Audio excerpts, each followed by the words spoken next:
Hey friends, hope you're all doing well. We're doing okay too, just really tired since we've been working non-stop. We wanted to answer a question many of you ask: how does our publishing process work? Most of our audiobooks are first posted on Patreon as paid content. They stay behind a paywall for a few months. After that, they become free to access on Patreon forever. Then, a few weeks later, we upload them to other platforms like YouTube, Facebook, and Twitter, X. Lately, our community hasn't been growing much, and we could really use your help. Please share our site in your Facebook groups, Discord servers, Reddit threads, Twitter, X, or with any friends who might be interested. Every little bit helps and we really appreciate it. Thanks a lot for being with us and supporting what we do. I have yet to ask, how much do you actually know about vampires? Kissshot suddenly fixed him with a scrutinizing gaze. For instance, do you understand the purpose behind a vampire sucking blood? Yeah, I do. Suta nodded. There are two reasons, one is to feed, and the other is to create a familiar. Correct. Kissshot continued, creating a familiar is akin to reproduction, forming a family, in a sense. We rarely turn humans into familiars. Normally, after feeding, we simply consume them. You're aware of that, right? Yeah. Suta nodded again. Then, Kissshot's gaze suddenly turned cold. You willingly offered your blood to me, without any fear that I might consume you afterward. That is highly suspicious. Tell me the truth, did you already plan this from the start? Were you banking on my gratitude to ensure that I would turn you into my familiar?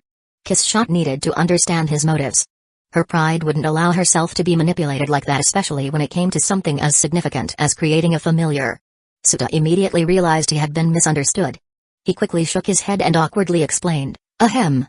Kissshot, to be honest, I had no idea whether you'd eat me or not. For my own safety, I assumed you would. That's why my original plan was to give you my blood and immediately leave. You're saying that after saving me, you weren't planning to stay? Yeah. Chapter 32, hurry up and pat my head. Yeah. Suta pulled out his system phone and waved it in front of Kissshot. The system lets me return to my original world whenever I want. My plan was to give you my blood and then leave immediately. Even if you had the vampire instinct to devour me, you wouldn't have been able to reach me. After some time, the urge should have passed, and at the very least, I would have done you a favor. Unfortunately, I miscalculated. I didn't expect the transformation into a vampire to be so violent. I passed out before I could escape. As Suta spoke, he suddenly felt a wave of realization wash over him. Good thing you drank my blood with the intent of making me a familiar. Ahem. He immediately stopped himself from finishing that thought. After all, creating a familiar was essentially equivalent to that sort of act. Saying it out loud in front of Kissshot was basically stepping on a landmine. However, he was overthinking things. Kissshot showed no signs of embarrassment or anger. In fact, she was utterly unfazed. As a vampire, she also carried elements of a succubus, which meant that she was completely unbothered by sexual topics. Despite her strong sense of chastity essentially treating her purity as sacred, she had zero discomfort discussing such matters. She wouldn't even blink. You really are an idiot. Kissshot's sharp gaze softened slightly, carrying a hint of acknowledgement. Most people in your situation would have run without hesitation. Yet, you chose to stay behind and offer your blood to me. You truly are. Though she called him an idiot, she didn't dislike people like him. In fact, she rather appreciated it. As a vampire who had lived for over 500 years, she had an unimaginable amount of life experience. Telling whether someone was lying was child's play for her. And she could tell Suta wasn't lying. It's not a big deal, Suta shrugged. Unlike normal people, I can't die from losing blood. That makes my situation different. For him, this wasn't some grand sacrifice. He had multiple ways to resolve his own situation. If nothing had gone wrong, he'd probably already be back in his apartment, chatting with Rya's Greenery after using the invitation to summon her. Once she agreed to turn him into a devil, his blood loss problem would have been solved. Servant, stop standing there. Kneel down. Kissshot's sudden weird request snapped Suta out of his thoughts. He didn't refuse and obediently crouched down. Kissshot nodded in satisfaction, then reached out and ruffled his hair. Suta froze. Kissshot then spoke, Servant, you have a flaw. You are too humble.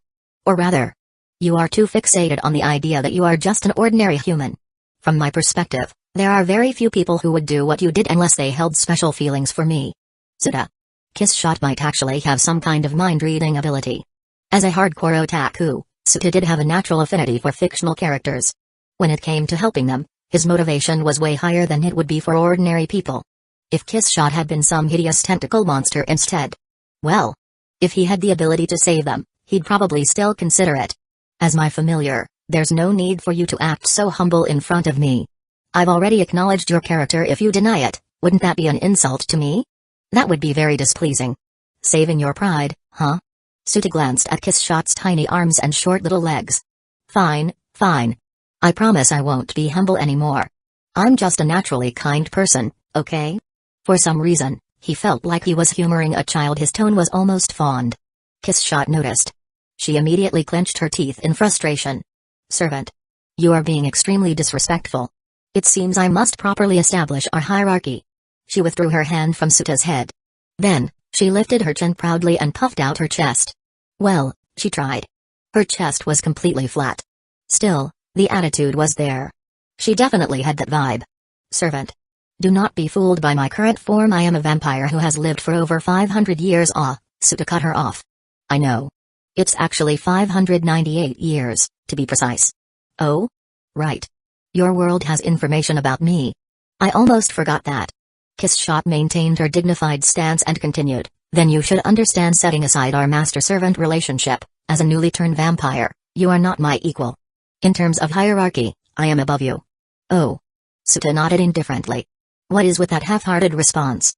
Kiss Shot frowned. Do you truly comprehend my noble status? Yeah, I get it. If you really understand, then prove it. Kiss Shot smirked, lifting her chin even higher. As a symbol of your submission, pat my head.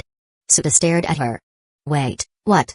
Because she was currently in a childlike form, her puffed-up stance just made her look adorable. However, her request was a bit unusual. Patting your head is a sign of submission? Suta found it unbelievable. Did vampires really have such a weird social structure? He knew the general plot of Kazimonogatari, but it wasn't like his brain was a database. There was no way he could remember every little detail. Of course. Kiss Shot scoffed. How can you claim to understand my history when you don't even know this? Suta frowned. But didn't you just pat my head earlier? That was different. That was me acknowledging your commendable character. It was not an act of submission. Alright, fine. Suta stopped questioning it. He simply raised his hand, placed it on Kiss Shot's golden hair and gently patted her head. Her hair was incredibly soft. Smooth, silky, and pleasant to touch. Suta got carried away. He patted her again. Then rubbed her hair. Then ruffled it. It just felt so nice. Meanwhile, Kiss Shot's lips curled into a satisfied smile. Humphrey. Servant, don't let this get to your head. As my familiar, it is only natural that you serve me. If I command you to pat my head, you must be available at any time, no matter where we are. She puffed up her chest again. Even though she had nothing there. The patting session lasted for several minutes. By the end, Kiss Shot's pride was fully restored. Her elegant face carried a content smile. It was obvious to anyone she was in a really good mood. At that moment, Suta finally realized she wasn't joking. This was actually a real vampire tradition. What the hell? Chapter 33, I can just self-harm to lose weight now. After this bizarre bonding moment, Suta and Kiss Shot became much more familiar with each other. Their conversations became more relaxed and casual. Of course, Kiss Shot had always been the type to do whatever she wanted. She saw her familiars as family, so there was never any distance in how she spoke to them. It was only Suta who had been overly formal at first. By the way, servant. Back in the abandoned classroom, Kiss Shot sized him up with a curious look. Then she lifted her small hand and knocked on his chest. You seem somewhat more physically fit now. Your body has become much firmer than before. Huh? My body changed? Suta blinked in surprise. He looked down at himself. His physique did seem more refined. His body proportions looked better, his muscles felt tighter. Everything about his appearance felt more balanced. He reached down and touched his stomach. Was that ABS he was feeling? Suta's eyes widened in shock. He hurriedly lifted his shirt to check. And sure enough, not only did he have ABS, but even his V-line was showing. His muscles were well defined, but not in a bulky, bodybuilder way. His frame still looked lean and well proportioned. What is this? Suta pinched his stomach. Most of the fat was gone. Kiss Shot, watching him closely, smirked and offered an explanation. When a vampire regenerates from an injury, the regrown part isn't an exact copy of the original, it reforms into a healthier version. Judging by your previous body, you must have been in terrible shape. Yes. You looked like someone who barely exercised. Your body fat percentage was too high. Naturally, after regenerating in a healthier state, your physique has changed. So that's it. Suta glanced at his arms. I must have burned away a lot of my flesh when I exposed myself to the sunlight earlier. And when it regenerated, my whole body got an upgrade. A grin crept onto his face. This was amazing. He just found a shortcut to fitness. No exercise. No dieting. Just burn it all away and regrow it? Servant, Kiss Shot declared proudly. Being a vampire comes with many advantages. You have only scratched the surface. In time, I shall teach you to fully experience them. Shame we can't go outside during the day, though, Suta remarked.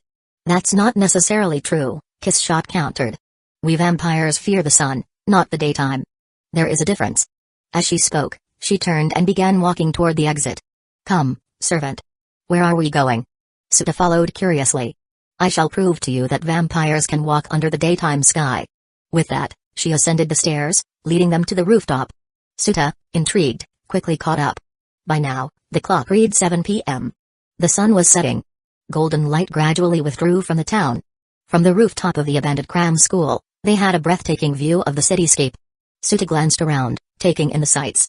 Vampire vision is crazy. Standing at the top of a building, he could see individual faces of pedestrians far in the distance.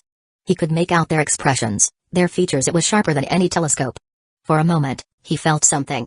A kind of illusionary omnipotence, like his entire perception of the world had changed. Humphrey. Kiss Shot stood at the edge of the rooftop railing, completely unbothered by the height. The wind swept through her golden short hair, making it shimmer in the fading sunlight. Well, servant, do you finally understand the joys of being a vampire? Yeah. I guess so. Suta looked up at the dimming sky. It was darker than before but not pitch black yet. He frowned. How exactly does this vampire's fear sunlight thing work? The concept itself felt strange to him. He gazed toward the horizon. The sun itself was no longer visible, but the sky wasn't fully dark yet. And yet here he was, standing on the rooftop. And he felt completely fine. The sun. Kiss Shot followed his gaze. Then, she spoke. Servant, you have misunderstood something. We vampires as supernatural beings do not fear the physical presence of sunlight. What we truly fear is the concept of sunlight. Think of it this way. Kiss Shot gestured toward the horizon. On a cloudy day, humans often say, the sun isn't out today. But in reality, the sun is still there, shining beyond the clouds. However, because humans perceive it as absent, we vampires also perceive it as absent. She pointed toward the setting sun. For example, right now, the sky isn't completely dark, yet humans would say, the sun has set. Therefore, we vampires can move freely. Suta mulled over her words. So basically, vampires are shaped by human perception? Exactly, Kiss Shot affirmed. We supernatural beings, our existence depends on human beliefs. That explains a lot. Suta nodded in understanding. It made sense why vampires had such inconsistent weaknesses. So long as they were protected by shade, they were safe. And on cloudy days, they could move freely. He already knew these details before, he just hadn't thought about them in a while. Still, there was something unusual about all this. Suta turned to Kiss Shot and asked, you seem really fixated on emphasizing the benefits of being a vampire. He narrowed his eyes. Are you trying to convince me to accept my new identity? To fully embrace life as your familiar and stay by your side forever? Realizing this possibility, Suta was genuinely surprised. That wasn't how he had expected things to go. Wasn't Kiss Shot supposed to have an extreme desire to die? What Suta didn't know was that Kizuna had actually explored this very scenario before. Maybe it didn't feel that way to him, but for Kiss Shot, a familiar was the same as family. Gaining a new family member was bound to have a profound effect on her mindset. That's why, in Kizuna, Kiss Shot once asked Kami Araragi, would you be willing to live forever by my side? In the end, Kami chose to become human again. So, Kiss Shot decided to die for him. And now the same story was unfolding. Only this time, it was happening with Suta instead. Just in a slightly different way. Hearing Suta's words, Kiss Shot uncharacteristically fell silent for a few seconds. She didn't look at him. Instead, her gaze wandered to the distant streets, watching the sparse pedestrians and the dimming cityscape. Then, softly, she spoke, servant, which is better, being human, or being a vampire? Chapter 34, can I have both? Servant, which is better, being human, or being a vampire? Kiss Shot continued gazing at the fading skyline as she asked. Her tone was casual, as if she didn't really care about the answer. But Suta had a feeling that deep down, she wasn't as calm as she seemed. So, he answered honestly, being a vampire has plenty of advantages that humans can't even dream of. But in this world, vampires have to eat people, don't they? That's something I just can't accept. No matter what. I see. For the briefest moment Kiss Shot, unseen by Suta, wore an expression of quiet loneliness. As I thought. I should have known you'd want to become human again. Finally, she tore her gaze away from the cityscape and turned to face him. Then, she gave him a smile. A smile that, for some reason, looked devastatingly tragic. I will turn you back into a human, servant. I swear it upon my own name. Her voice, carried by the evening wind, seemed to be woven with a deep sorrow so vast, it felt as heavy as a mountain. What kind of emotions? What kind of resolve did she carry in her heart, to say those words? Suta didn't know. And frankly, he didn't want to know. Because the next thing he said was, wait, hold on. Vampire powers are pretty amazing. Is there a way for me to become human again, but keep all the cool abilities like the strength, speed, jumping power, regeneration, and all that? Kiss Shot? Servant. I never expected you to be this greedy. Kiss Shot stared at him, completely expressionless. She couldn't keep up with his ridiculous thought process. To turn him back into a human, there was only one way. Suta, as her familiar, had to fight her and drain her blood completely, severing the master-servant bond. That meant Suta would become human again. But as a vampire, being drained of her blood would mean Kiss Shot would die by his hands. Yes. Kiss Shot had already resigned herself to dying for her familiar. That was the resolve she carried when she made her promise. And yet this heavy, tragic, life-and-death decision was completely ruined by Suta's one dumbass question. And the worst part? He wasn't even aware of how much he had butchered the mood. I wouldn't call it greed, really. Suta said casually. It's just. You know that saying, it's easy to go from poor to rich, but hard to go from rich to poor? I mean, now that I have these abilities, it'd be a waste to throw them away, right? So yeah, I'd like to be human again. But I also want to keep all the vampire powers. Is that too much to ask? You are unbelievably honest about your desires. Kiss Shot was now completely speechless. This servant of hers, did he seriously want to have it both ways? Unfortunately, I cannot grant such a thing. She sighed, looking mildly exasperated. You must choose, servant. Either remain a vampire, or return to being human. There is no in-between. But Suta, he just smiled. That's not necessarily true. Then he pulled out his system phone. You probably haven't explored this thing much, have you? He waved the device in front of her. Kiss Shot's crimson eyes flickered. The system phone, huh? Kiss Shot reached for her waist and pulled out a phone identical to Suta's. She furrowed her brows slightly, feeling utterly speechless. When she had used her matter creation ability to craft her frilly dress, she had deliberately avoided making pockets just so this damn phone wouldn't cling to her. And yet, it was stubborn enough to attach itself to her outfit anyway. How persistent. Suta didn't notice her exasperated expression. He was too focused on navigating the friend's chat system, casually scrolling through past messages as he spoke. Kiss Shot, do you remember the conversation I had with Tokaizaki Kurumi about the marketplace system? The marketplace. Kiss Shot tried to recall. I have a faint impression, but not much detail. Alright, let me explain. Suta brought his phone closer to Kiss Shot, opened the marketplace interface, and began walking her through it.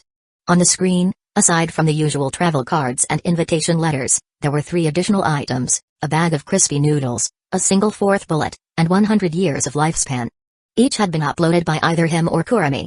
Suta put extra emphasis on explaining the upload item function, using his own uploads as examples. After hearing his explanation, Kiss Shot asked, so, what exactly are you trying to accomplish with this? As she spoke, she felt even more exasperated. How did they go from a serious conversation about sacrifice and redemption to discussing the system's online shop? She had just made peace with her resolve to sacrifice herself. And now, what? What was the point of all that? It's not exactly a solution, just a hypothesis, Suta said, completely ignoring her frustration. Then he pointed at the marketplace interface and said, this upload item function is incredibly useful, and it covers a wide range of things. It doesn't just allow you to upload objects, even conceptual abilities can be uploaded. Hell, even my lifespan was accepted as a listing. And? I'm thinking, Suta continued, voice filled with anticipation, what if we tried uploading our weaknesses as items? If my theory is right, he added, then if we upload a weakness, we should lose that weakness in return. The vampires of this world had a lot of weaknesses: sunlight, garlic, crosses, needing to consume humans to survive, being dependent on human belief to exist, and more. If they could upload all of these, wouldn't that mean they'd be one step closer to becoming a perfect life form? Your idea. At first, Kiss Shot wasn't convinced. But then, after thinking about it for a moment, She actually started to feel tempted. It's definitely worth testing. I'll go first. Since Suta was the one who suggested it, he volunteered to try. Unfortunately, the system ruthlessly shot him down. Error. Innate weaknesses cannot be uploaded as marketplace items. However, the host may upload the entire Monogatari series Vampire Bloodline, or upload individual vampire abilities as separate listings. Weaknesses, however, cannot be uploaded separately. Welp. No loopholes to exploit.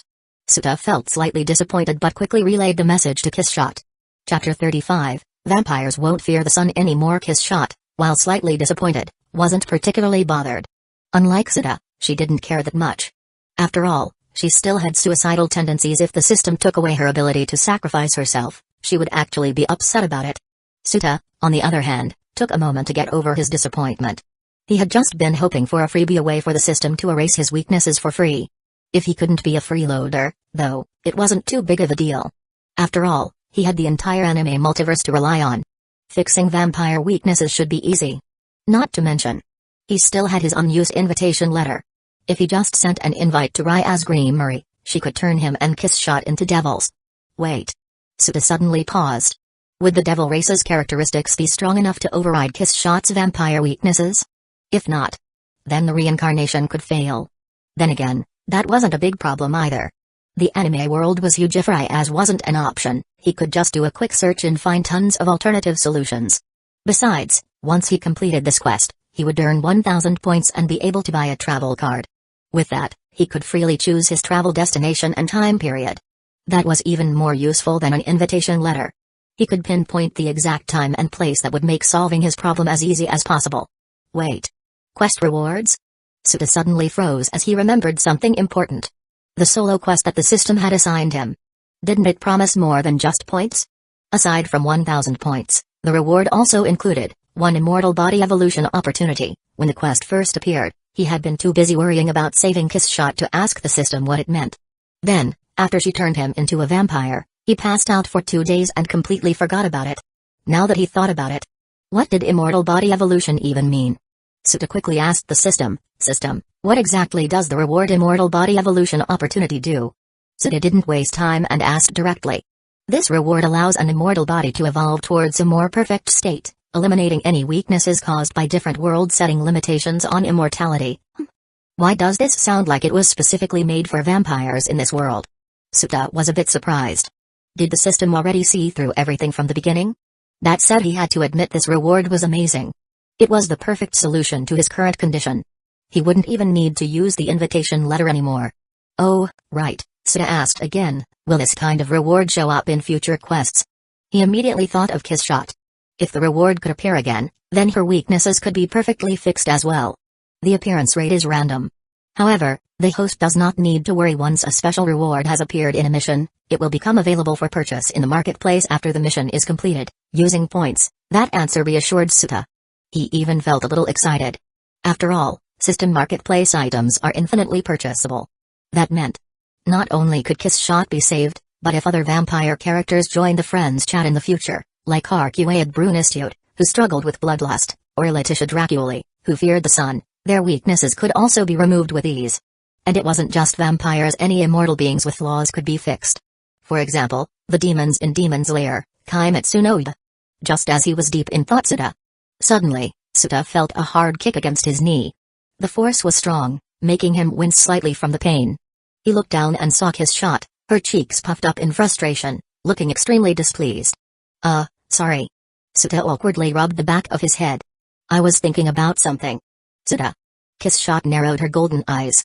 You already used that excuse the last time you zoned out. Clearly, she wasn't buying it. Suta didn't hide anything from her and admitted, I was communicating with the system through my thoughts. You should try it, it's pretty useful. Just think about what you want to ask, and it'll respond. Mind communication? Kissshot raised an eyebrow, curiosity piqued. She gave it a try. Her surprised expression afterward confirmed that it worked. Suta only now realized, oh. So I don't have special privileges after all. Oh, by the way, Suta suddenly looked at Kissshot and said, I found a way to remove all vampire weaknesses. Remove weaknesses? Kissshot's gaze turned serious as she stared at Suta. Suta. Her voice was quiet, but it carried undeniable weight. Are you saying that, instead of relying on me, your master to help you, You would rather place your faith in that mysterious system. To die for her servant, that was the new path she had chosen for herself. It was the perfect way to end her existence. She had resolved herself to this choice. It wasn't something she could just throw away. And she absolutely would not let some ridiculous system interfere with that decision. Wouldn't it be better? She whispered. If I were the one to return you to humanity? Hearing her words, Suta fell into a rare moment of silence. For once he didn't know how to respond. Kishot's suicidal tendencies were not an easy problem to solve. But maybe they weren't as severe as he had originally thought. At first, Suta assumed that Kishot's desire to die was absolute. That was the logical conclusion, given everything he knew. But something she did earlier made him question that belief. She had been enthusiastically showing him all the benefits of being a vampire.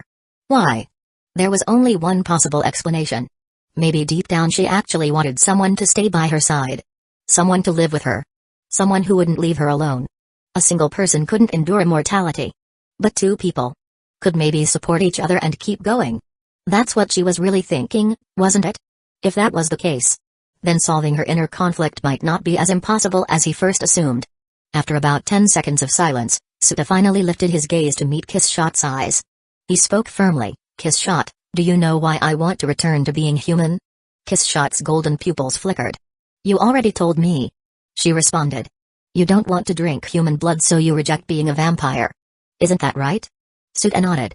Yeah. The reason I don't want to be a vampire is because I don't want to eat humans. Then, he continued, but it's not because I don't want to spend my life with you. His voice was calm, sincere. A single person living forever must be a lonely and boring thing. He said. So lonely that you might even start wanting to die. But if there were two of us, if we had each other, I think we could keep each other going. Chapter 36. I took off my pants for this. Even though Suta spoke with deep sincerity, in reality, he was totally bullshitting. I mean, he was only 20 years old. A 20-year-old saying, living forever sounds boring. I'd probably get so tired of life that I'd want to die. He didn't even believe himself. Rich people's happiness is beyond your imagination. And for immortals, probably the same thing. On the other side, hearing Suta's straightforward words, Kishot did not show any signs of embarrassment. She was, after all, a 500-year-old vampire. Why would she blush over this kind of talk? However, right now, her expression looked a little dumbfounded. Servant. Kishot's golden eyes narrowed. Are you saying that you're actually willing to stay with me forever? What's going on here? Didn't he say he didn't want to be a vampire? If he wasn't a vampire, that meant their master-servant bond would end. At that point, one of them would be a man-eating monster. The other? A normal human with human morals. Wouldn't they naturally become strangers? So why was he still saying this kind of thing? Of course, I'd stay with you. Suta nodded confidently. Then, he suddenly asked, Kishot, did you forget something? Kishot frowned slightly. Forget what? Suta chuckled. Before I even met you, I was already immortal. Kishot's pupils shrank slightly. Suta tilted his head. Think about it, I'm immortal. You're immortal. And we're connected by this system. Weren't we already going to live together forever? Not the same. Kishot's voice dropped slightly. She stared at him with sharp eyes. Suta. If you're no longer a vampire, then you and I will no longer be the same. She paused. Then, her voice became even colder. You must not forget I am a man-eating monster. If you don't become like me, there will always be a gap between us. There will always be conflict. And eventually, you'll start to hate me. So this is what you're worried about? Suta finally understood why Kishot was so conflicted. Oh. So she actually cares about the eating humans thing. That's what's really bothering her. Because, yes, vampires eat humans. That's a fact. And because of that fact, it was nearly impossible for humans and vampires to coexist.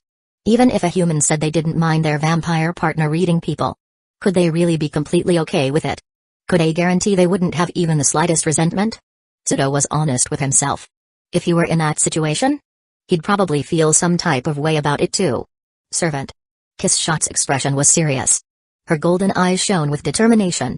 If you don't want to eat humans, that means you will eventually despise me. That is inevitable. Suta. Her voice was clear and unwavering.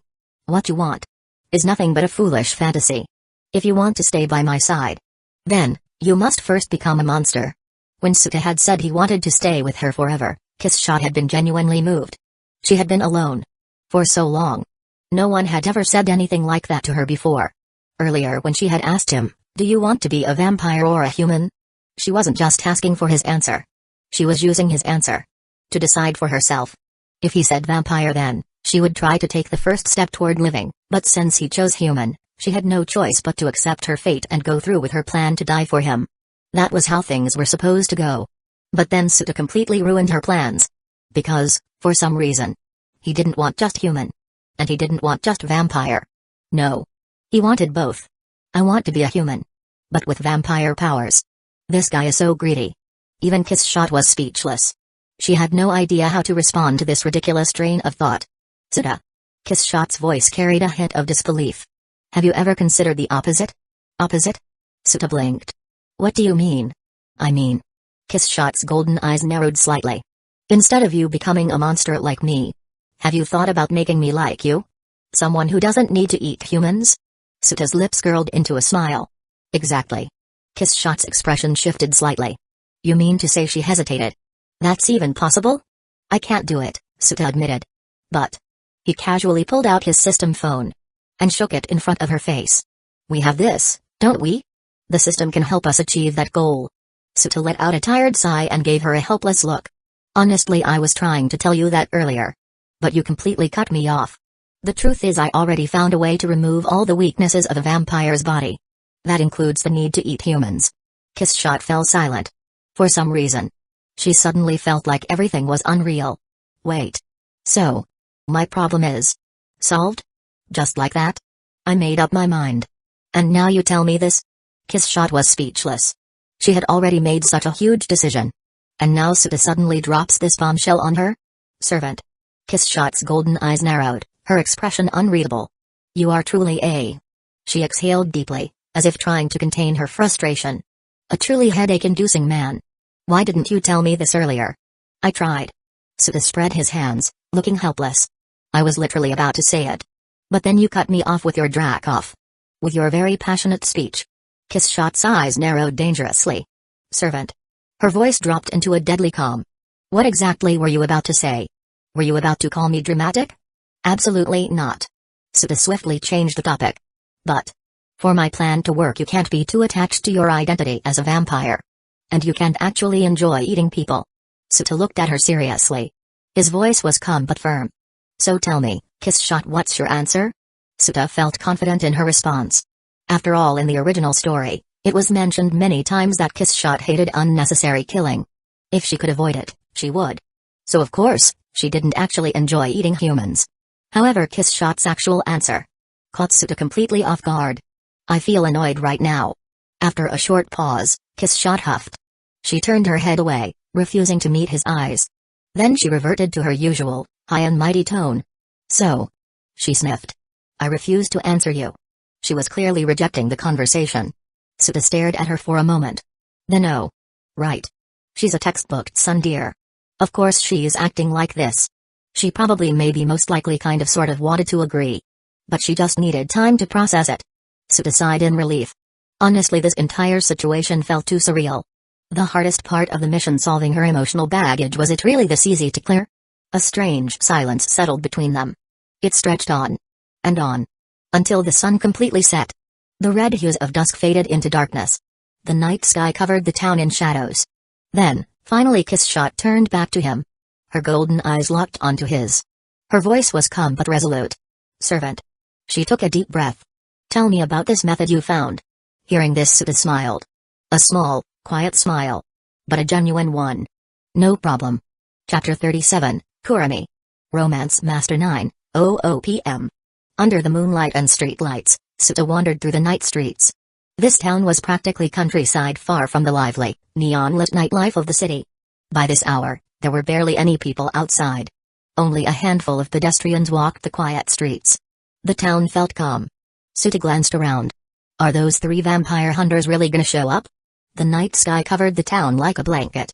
He had already been wondering for half an hour. But despite what he expected, he still hadn't run into his targets yet. Just earlier, after Kiss Shot accepted his proposal, the two of them began discussing how to restore her body. Now that her emotional conflict was resolved, all that was left was to bring her back to full power. Once he did that, his mission would be completely cleared. And that meant 1,000 points. And more importantly, a chance to evolve his immortality. Once he cleared the mission, that reward would be added to the system store. Meaning after he earned the points, he could buy another one. That would also solve Kissshot's weaknesses. That was the plan. Servant. Kissshot had warned him before he left, in my current state my body can only barely use regeneration.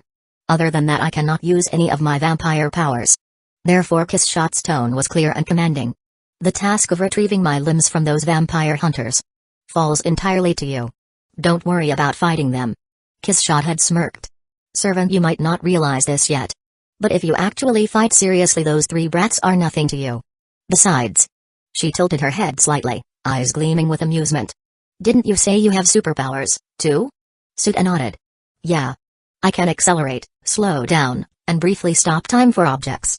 And I can also create fire and ice. Right now he could only manipulate the time of specific objects. He wasn't able to affect an area yet. That was probably because he lacked an energy source. Kissshot's golden eyes flickered with surprise. Time manipulation, huh? Servant, your abilities are pretty impressive. She sounded genuinely intrigued. However, she completely ignored his fire and ice powers. Clearly she must have thought they were too flashy. Not worth mentioning. Well then, Kissshot's lips curled into a smirk. Now I'm looking forward to seeing how you fight. Seeing her own servant turn out to be stronger than expected. She seemed very pleased. It was almost like she felt proud. At first Kissshot said lazily, I worried that if all three hunters attacked together, you wouldn't stand a chance. But now her smile grew wider. It seems I was overthinking things. Since that's the case. Servant, go. Kissshot's tone was light, yet regal. She tilted her head slightly, golden eyes narrowing. I will wait here for your good news. Suta scratched his cheek. How exactly am I supposed to find them? Truth be told, he couldn't remember all the exact details from the novel. Kissshot's lips curled into a smirk. That is quite simple. Those three are experts in hunting vampires. They naturally have ways to track us down. Had it not been for the fact that this abandoned cram school is so remote, they would have already found me by now. She paused. Then her golden gaze swept over him. And you, my dear servant, are practically a walking beacon of vampire blood. Kissshot let out a small chuckle. Just wander through town for a bit and they will come to you. And so, Suta left. He didn't ask Kissshot to come along. After all, if something unexpected happened, in her current state, she would be way too easy to kill. It's been almost half an hour. Suta frowned. Still no sign of them. As he walked down the dim streets, there were fewer and fewer pedestrians. At the same time his eyes darted around more and more frequently. The ones he was looking for. Dramaturgy. Episode. Guillotine Cutter. They were the three vampire hunters who severed Kissshot's limbs. Dramaturgy took her right leg. Episode took her left leg. Guillotine Cutter took both her arms. As for her stolen heart, that was taken by Mime Oshino. But Suta wasn't looking for him right now because he had no idea where to find him. In the original story, Oshino had appeared on his own when Nararagi first encountered the vampire hunters. Right now Suta could only hope the story would stay the same. That Oshino would appear when the hunters found him, wanting to mediate the situation. Otherwise, getting that heart back was going to be a real pain. Suddenly a buzzing vibration jolted his pocket. Suta blinked, startled. His right hand instinctively reached into his pants pocket, pulling out the system phone. The system phone had one very special trait: whenever you needed it, it would always appear within reach. Even if you didn't have pockets, it would literally stick to your clothes. Like some kind of yendir. Suta distinctly remembered leaving the phone back at the cram school. How the hell did it end up back in his pocket? Shaking his head, he unlocked the screen. A new message had appeared in the chat group. Tokaizaki Kurumi, Suta. I finally escaped from Dem's pursuit. Even Ellen Myra Mathers was deployed this time. I must say that was quite the thrilling experience. Seeing that it was from Kurumi, Suta's lips quirked slightly. Suta, long time no see, Kurumi. Tokaizaki Kurumi. Long time no see? It's only been 4 hours, hasn't it? Suta, for me, it's been almost 3 days. Each world has a different time flow and there's no set pattern to it. By the way, you mentioned Ellen? As in, the strongest magician in that world? Suta furrowed his brows. He remembered that in the novel, she was called Ellen. Was this just a translation difference? Tokaizaki Kurumi, that's right. Dem went all out this time. Both Atsuki Kotori and Ellen Myra Mathers came after me. Fighting them was quite the hassle. Suta, are you hurt? Tokaizaki Kurumi, oh my Suta, you care about my body so much. How could I possibly let myself get injured? I have to keep it in perfect condition just for you, Suta. How does she always find a way to flirt mid-conversation? Kurumi Romance Master. Tokaizaki Kurumi, by the way, Tsutoyu said 3 days have passed for you? That means you haven't been sneaking around behind my back like a cheating cat, have you? Suta, of course not. Wait, what? Why the hell are you calling me a cheating cat? We're just friends, aren't we? Tokaizaki Kurumi, good. She completely ignored the last part. She only saw the answer she wanted. Suddenly another message popped up. Kiss shot, Suta. Servant, it's been half an hour. Why haven't you returned yet? Are those 3 brats really that hard to deal with? A pause. Then Tokaizaki Kurumi. Tokaizaki Kurumi, Suta. What's this about? Since when did you get so close to this kiss shot lady? And what does she mean by return? Are you two living together? Tokaizaki Kurumi, Suta. Explain. Now. Suta. No time for that. Because a chilling sensation suddenly crept up his spine. It wasn't from the weather. It was the instinctive warning of a vampire's danger sense. Suta's hand tightened then, without hesitation he threw the phone aside. His eyes snapped forward. There a towering, muscular man was approaching. Suta's eyes narrowed. The first target had arrived. Chapter 38, Can you let me finish talking? From Suta's right a towering man appeared. He strode forward then, exactly 10 meters away he stopped. Upon closer look, he was massive. At least 2 meters tall, maybe more. For comparison, Suta, who was just over 180 centimeters, barely reached the man's upper waist. And his build? Ridiculously muscular. His shirt strained against his biceps, barely holding back explosive power. A headband pressed down his hair, keeping his bangs in place. And beneath that his piercing gaze was locked onto Suta, filled with authority and severity. Dramaturgy. Suta muttered his name under his breath. Dramaturgy wasn't human. He was a vampire. But a vampire that hunted his own kind. Did that surprise Suta? Not at all. After all, every species, including humans, had a history of slaughtering their own kind. That applied to vampires too. The only thing bothering Suta right now was just how massive this guy was. This dude looks like he could punch an elephant to death. And yet that wasn't the end. From Suta's left a second figure approached. This time the man was leaner. He wore a white, high-collared school uniform. His thin face had a sharp, almost immature look, but his eyes were terrifying. Sharper than even dramaturgy's. They glistened with an undeniable killing intent, as if he wanted nothing more than to rip Suta apart. And on his shoulder he carried a gigantic silver cross. At least 3 times the size of a normal human body. A weapon that looked absurdly terrifying. Suta's eyes flickered. Episode.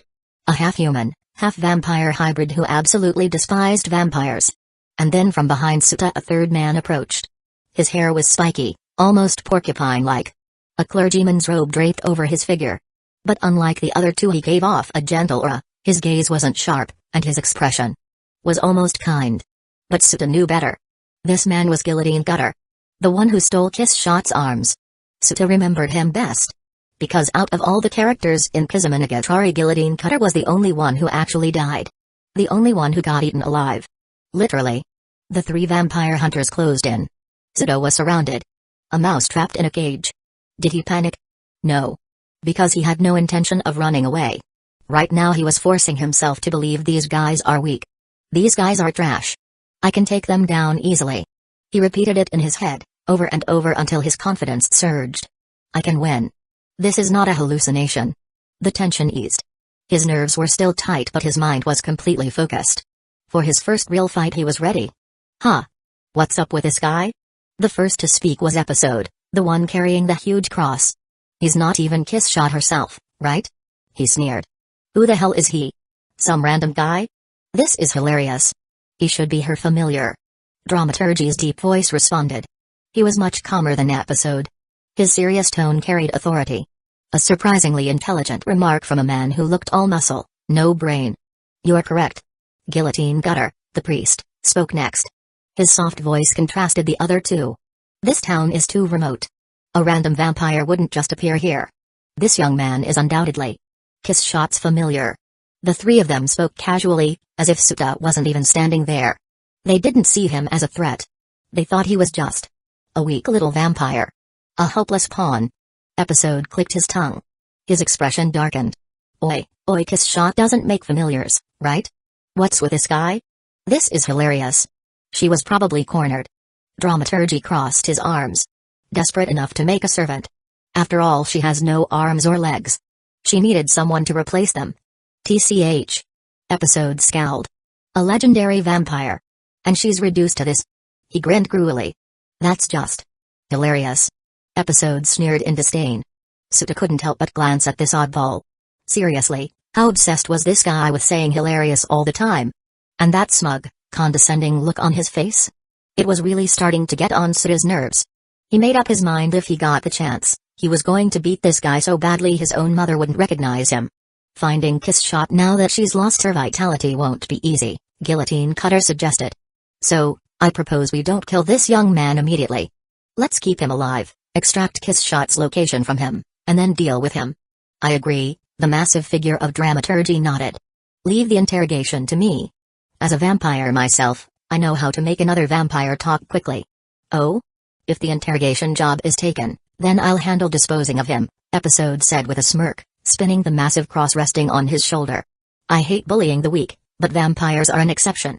He cast a dismissive glance at Suta's lean frame, his face full of contempt. What a pathetic guy.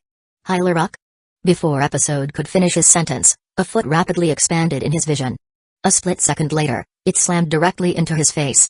His arrogant expression warped instantly. With a forceful wham, his front teeth went flying, his nose caved in, and blood gushed out. His entire body was sent soaring backward, crashing into a closed storefront. With a resounding boom, the shop's metal shutter caved inward from the impact. Suta retracted his leg, gazing at the now embedded Episode, and mockingly mimicked his tone. So this is a vampire hunter? Hilarious. As soon as those words fell, both Dramaturgy and Guillotine Cutter's expressions turned grim. This situation was beyond their expectations. This young man had some serious skill. Chapter 39, My body is made out of phones, my blood is of iron and my heart of glass. In Kizumanagatari, Mimoshino once brokered a deal between Kami Araragi and the three vampire hunters. Each side wagered something Kiss Shot's whereabouts and her severed limbs engaging in 3 separate battles. The winner would claim their desired prize. But Suta had no intention of negotiating. After his last attempt at diplomacy with Kurumi in the Bakano world ended in humiliation, he learned one thing: he sucked at negotiations. With Mimoshino absent, convincing the vampire hunters to make a bet was practically impossible. So, he wouldn't even bother talking, he'd just beat them into submission. His plan was simple: overwhelming force to seize Kiss Shot's limbs. So this is a vampire hunter? Hilarious. Without waiting for them to react, Suta attacked again. The entire right side of his body turned a chilling, purplish blue.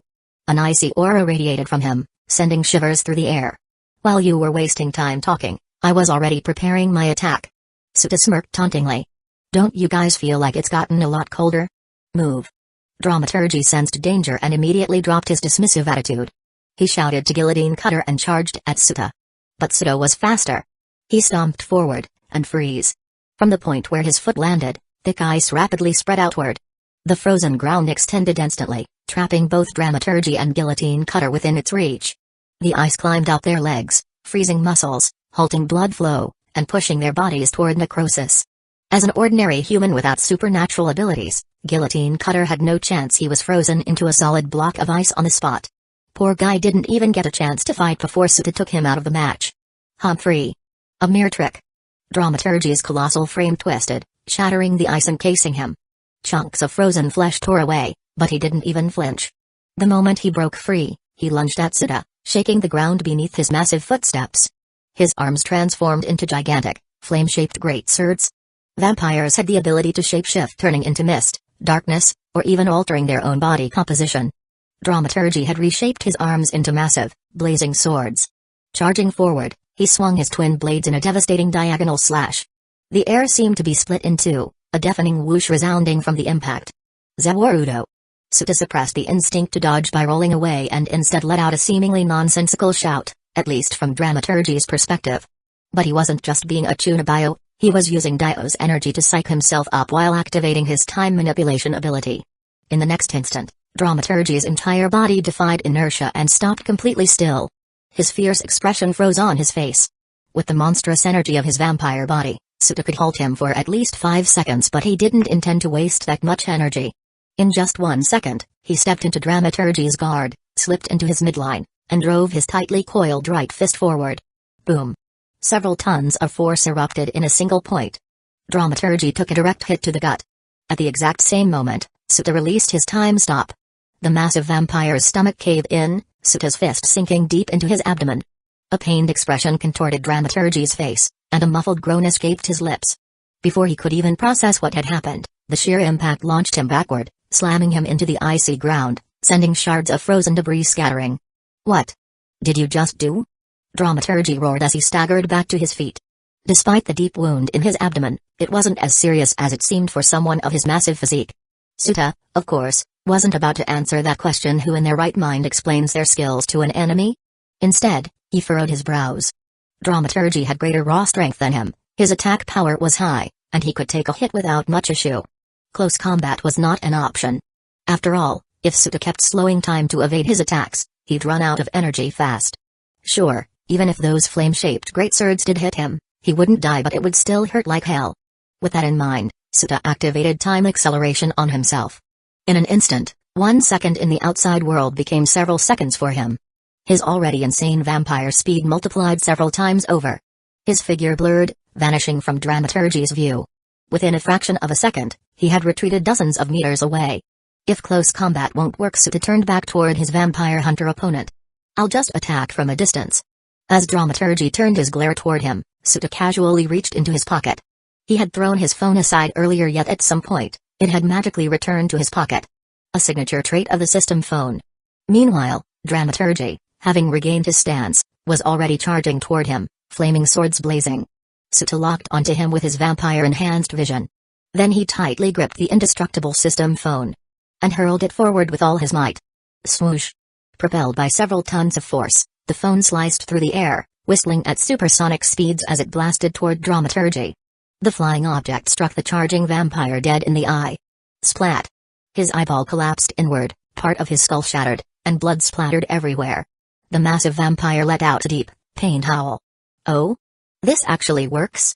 A delighted grin spread across Suta's face as he reached into his pocket again and pulled out another phone. After quickly taking aim, he hurled the second phone forward. Crack! It slammed into Dramaturgy's chest, piercing through his torso, leaving a gaping hole. Then Suta reached into his pocket once more and pulled out another phone. And then another. And another. Thus began his technique, unlimited system phone works. As Dramaturgy's expression twisted into sheer despair, Suta fired off 5 consecutive phone throws. Each directly hit its mark. By the time he snapped back to reality, Dramaturgy was already lying on the ground, defeated. His first real battle had ended in an overwhelming victory. A surge of euphoria welled up in Suta's chest. "Damn. I really am this strong?" A maniacal grin spread across his face. "I'm so freaking hyped right now." Chapter 40, "This phone is more op than a Nokia. I'm so freaking hyped right now." Suta barely finished his sentence when a powerful gust of wind hit his back. His instincts screamed at him to dodge, and he twisted to the side, but he was a fraction too slow.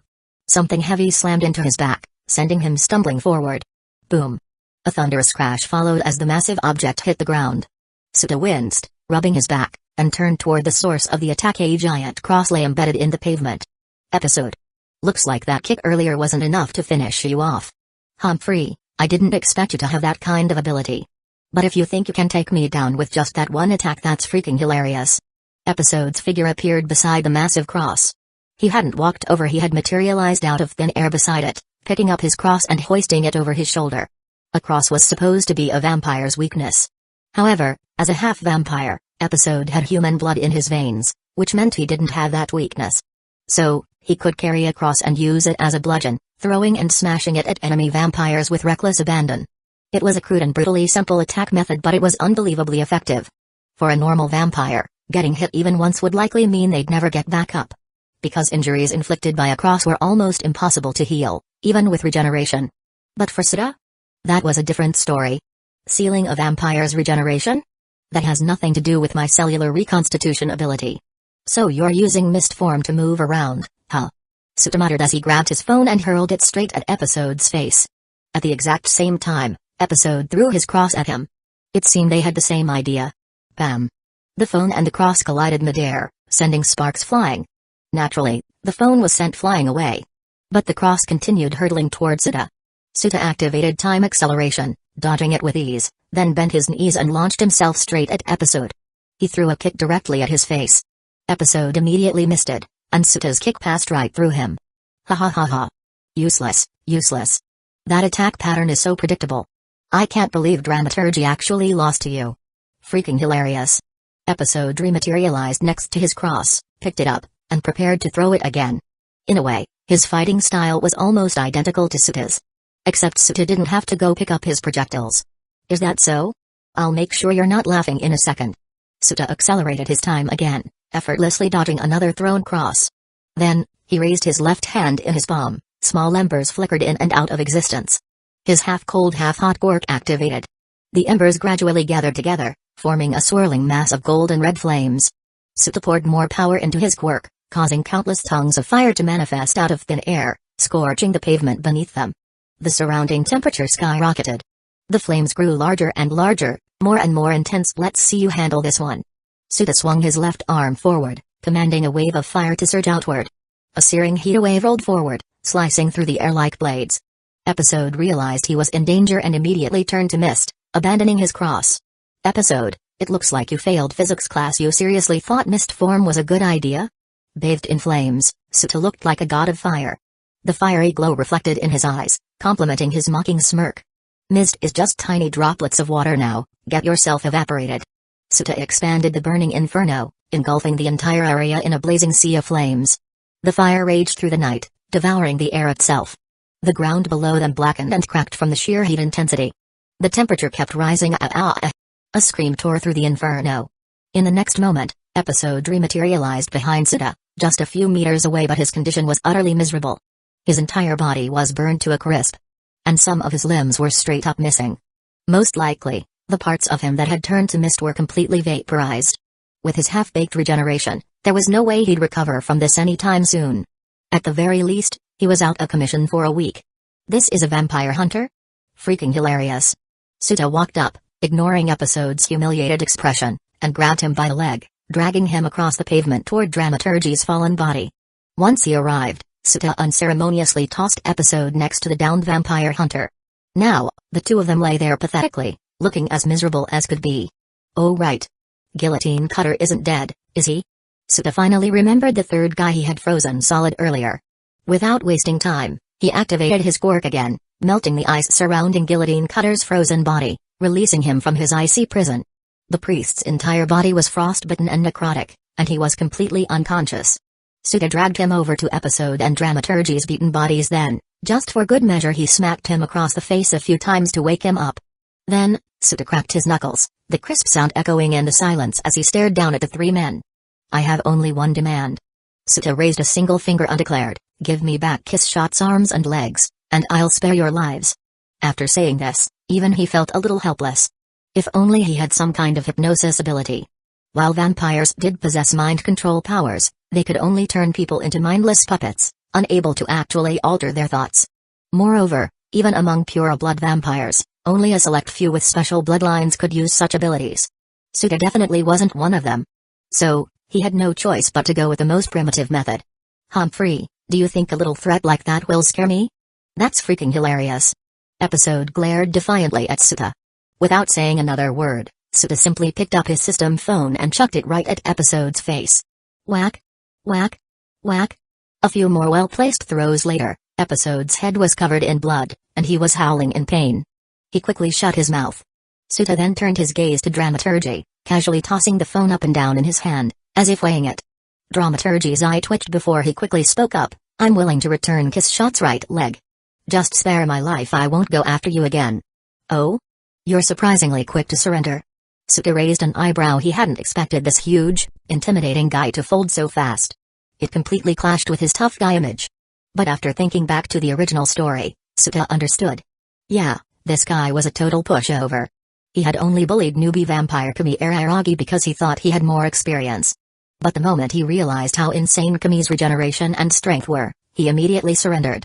Among the three vampire hunters, he was the fastest to give in. Dramaturgy forced a bitter smile. Unlike Kissshot, my regeneration isn't that strong. With injuries like these, I won't recover for at least a day or two. If you hit me with another one of those attacks, I'll definitely die. Good. At least you're cooperative. Suta nodded, then shifted his gaze to Episode and Guillotine Cutter. Episode. Yeah, he'd crack soon enough. Just a few more whacks with the phone, and he'd probably fold like a house of cards. But Guillotine Cutter? That guy was a priest, a holy man. He hunted vampires because of his faith. Because of his mission. How was he supposed to make a guy like that submit? As Suta frowned, deep in thought, a voice from behind suddenly interrupted him. You seem to be in high spirits, Suta-kun. Did something good happen? Chapter 41, Do you really want the truth? The moment Suta heard that voice, his expression lit up. Because he instantly recognized it. Not because he was familiar with the speaker's voice, but because in the entire Monogatari universe only one man had the catchphrase, you seem to be in high spirits. Did something good happen? Come to think of it. Did this guy seriously just show up at the most convenient moment? Had he been watching the whole time? Suta pocketed his phone, turned around, and sure enough, a middle-aged man in a loud Hawaiian shirt was walking toward him. The man wore earrings, wooden sandals, and had an overall eccentric appearance, with a perpetually smug expression. If you didn't know any better, you'd think he was just some shady guy who went around hitting on people. This was Mime Oshino. Suta eyed him and asked, You know me? I heard about you from Kiss Shot. Mime pulled a pack of cigarettes from his shirt pocket, put one in his mouth but didn't light it. Was he just trying to look cool? To be honest, I'm really curious about you. After all, you're the guy who told Kiss Shot that you would turn her back into a human. Suta could almost hear the unspoken words in Mime's bemused gaze. Isn't that supposed to be the other way around? Suta couldn't help but be curious. How much do you actually know about me? Not much, but... Mime pinched his cigarette between his fingers, flashing a lazy smirk. I do know that you're another worlder. His eyes gleamed mysteriously, as if he could see right through Suta. And his expression? For some reason. It absolutely reeked of condescension.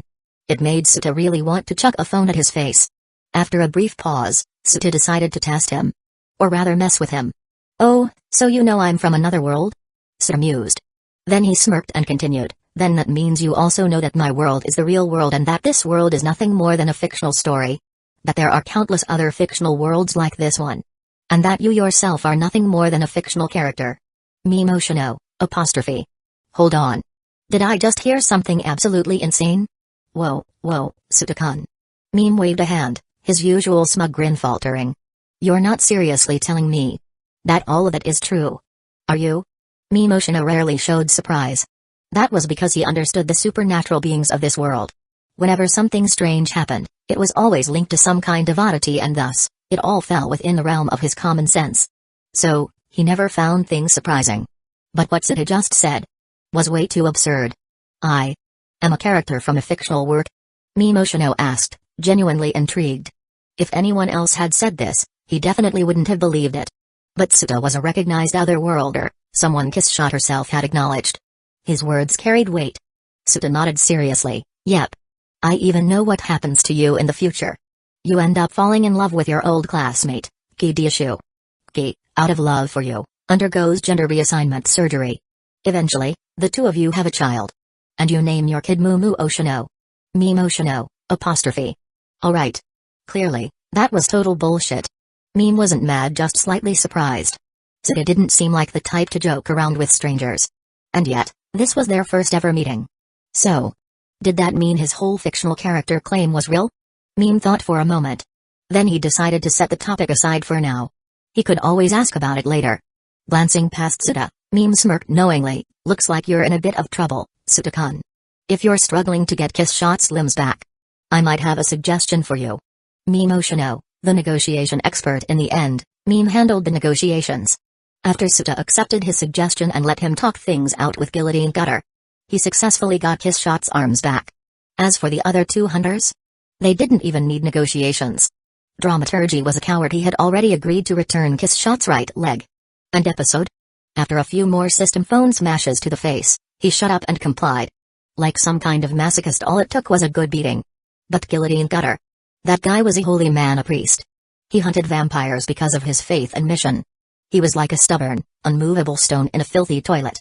Even if you tortured him, he might never break. So the fact that Mime Oshino had actually convinced him? Suta was seriously impressed. Mime's negotiation skills were something Suta genuinely envied. If he had even half of Mime's skills, back in the Bakano world, he wouldn't have gotten into a fight after barely exchanging 2 sentences. By the way, on the way to retrieve the limbs, episode was being a little shit. Clearly still holding a grudge, he kept running his mouth. This is so freaking hilarious. Super funny. Ultra funny. Every time he said something stupid, Suta smashed his face in with the system phone. So his forehead never stopped bleeding. If he wasn't a half-vampire, he'd probably be dead already. Honestly, Suda was starting to love using his phone as a weapon. It just felt incredibly satisfying. So when they finally retrieved all of Kiss Shot's limbs and parted ways with the hunters, Suda glanced at episode 1 last time. With just the faintest hint of regret. Episode instinctively clutched his head. A full-on Pavlovian response. The next morning Suta and Meme walked back toward the abandoned cram school. The two of them were relaxed, casually chatting as they walked. Each carried a Boston bag inside. Kiss Shot's arms and legs. As they walked, Suta kept thinking about how to get Kiss Shot's heart back from Meme. At first, he had planned to negotiate. But considering how terrible he was at talking, he'd probably end up fighting instead. He was already debating whether or not to use Zawarudo on Meme when Meme himself brought up the topic first. Meme reached into his Hawaiian shirt pocket and pulled something out. Not a cigarette. But a beating, crimson heart. It's about time I gave this back. Meme casually tossed the heart towards Suta. Suta caught it immediately, eyes widening in shock. You're just handing it over? Well, originally, I wasn't planning to. Meme shrugged, lazily explaining, after all, my job is to maintain balance. If Kiss Shot regains her full strength, and those 3 vampire hunters come after her again, she'd probably kill them without a second thought, wouldn't she? That would throw off the balance. Yeah. That was his original reason for stealing her heart in the first place. Because the hunters and Kiss Shot weren't on the same level, the fight would be unbalanced. Honestly, Suta thought this whole reasoning was kind of bullshit. But at the same time, this was Meme Oshino's entire job. So then, why are you giving it to me now? Suta asked. Meme sighed dramatically and said, because, my guy. You just completely shattered my understanding of the world. Meme Oshino sighed, a rare sight indeed. During the process of retrieving Kiss Shot's limbs, Suta had grown increasingly frustrated with Meme constantly pestering him with endless questions. So, he had casually dropped a few details about the real world and the concept of fictional worlds. Was that what made him change his mind? Meme then spoke, since you have the ability to travel between fictional worlds, I figured. Even if I don't return the heart, you'd just take Kiss Shot to another world and find a way to fix everything there, right? That's correct. Suta nodded. Of course, he had no intention of doing something that troublesome in the first place. If Meme had refused to hand over the heart, then refusing to give it back would be meaningless, and I'd only end up making an enemy out of you, huh? Meme flashed a carefree smile. You mentioned it before, didn't you? You said you were going to make Kiss Shot just like you, someone who doesn't need to eat humans to survive. I like that resolve of yours, kid. So, I don't mind giving you a little push in the right direction. After saying that, Meme suddenly stopped walking. He glanced up ahead. The abandoned cram school was now only a few dozen meters away. Well, my job here is done. I won't be going any further, kid. Meme handed his Boston bag over to Suta. Suta took it, then sincerely said, thanks. If it weren't for you, I probably would have had to put in a lot more effort to get all of these back. Haha, don't mention it, don't mention it. Meme patted Suta on the shoulder. Then, as if something had just crossed his mind, he asked curiously, by the way, kid. If I had refused to return the heart, what were you planning to do? Were you really going to leave this world and look for another solution? Nah. That would have been way too much of a hassle. Oh? Mind telling me what you would have done? I would have stopped time for a few seconds, knocked you out with my phone, grabbed the heart, and bolted. After all, it's not like you can travel between worlds. Even if you wanted revenge, you'd never be able to find me. Simple, right? Chapter 42, this sounds kind of lewd, but I doki doki do. You're back? As soon as Suta stepped into the classroom on the second floor of the abandoned cram school, Kiss Shot beamed and walked up to greet him. But Suta could sense the frustration behind her smile. She was bored out of her mind. Clearly, waiting alone had been driving her crazy. Suta smiled back and handed over the 2 Boston bags. Mission accomplished. I got your limbs back. Very good, my minion. As a reward, I shall permit you to pat my head. Kiss Shot took the bags, sounding surprisingly excited. Isn't head patting supposed to be a sign of submission? Suta retorted. How the hell is this a reward? Of course, complaints aside, he still patted her head anyway. And he had to admit her soft, fluffy hair felt way too good to touch. Suta was starting to get addicted. He almost wished she'd stay like this forever. Almost. Because she needed to recover. That was the only way to complete the mission. And they were both counting on the reward to fix their weaknesses. Kiss Shot unzipped both Boston bags. Inside lay her 2 feet and 2 hands. No containers. No plastic wrap. Just stuffed into the bags as is. Like a goddamn serial killer's dismembered corpse stash. Suta glanced at one of the legs. Thin. Delicate. Beautiful. As expected of a vampire's limb. No blood. No decay. Oh, right. Here's your heart too. Suta reached into his pocket and pulled out a freshly beating, blood-red organ. It was still pulsing. Frankly, it looked pretty terrifying. That brat actually gave it back? Kissshot seemed surprised. Suta had already told her about Meme stealing the heart. At the time, she had assumed she lost to the vampire hunters because her body was too weak. In hindsight, she had been utterly clueless. Yeah. He handed it over pretty easily. Suta nodded. I gave him a little intel about the real world. And once he realized that even if he didn't return the heart, I'd still find a way to fix you. He immediately gave up on maintaining balance against you. Upon hearing that, Kissshot smiled with satisfaction. My minion. I must say, I didn't expect you to be so cunning. Even managing to outplay that brat. That kid is no simple opponent, you know. Suta had no intention of admitting he never actually planned for any of this. The only reason he revealed details about the real world to Meme Oshino was because he was getting pestered and wanted to shut him up. The fact that Meme ended up giving him the heart was purely a lucky accident. Could it be that his luck was actually pretty good?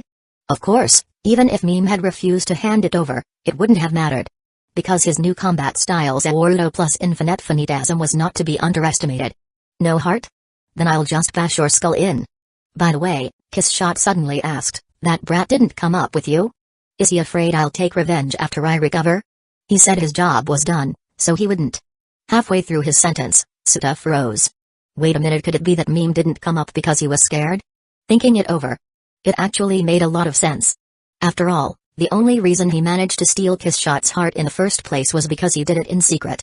Compared to her, King of Oddities, Meme was nowhere near strong enough. If she had caught him red-handed while stealing the heart, she probably would have killed him on the spot. So under these circumstances, if he still dared to show up now, then he would truly be brain-dead.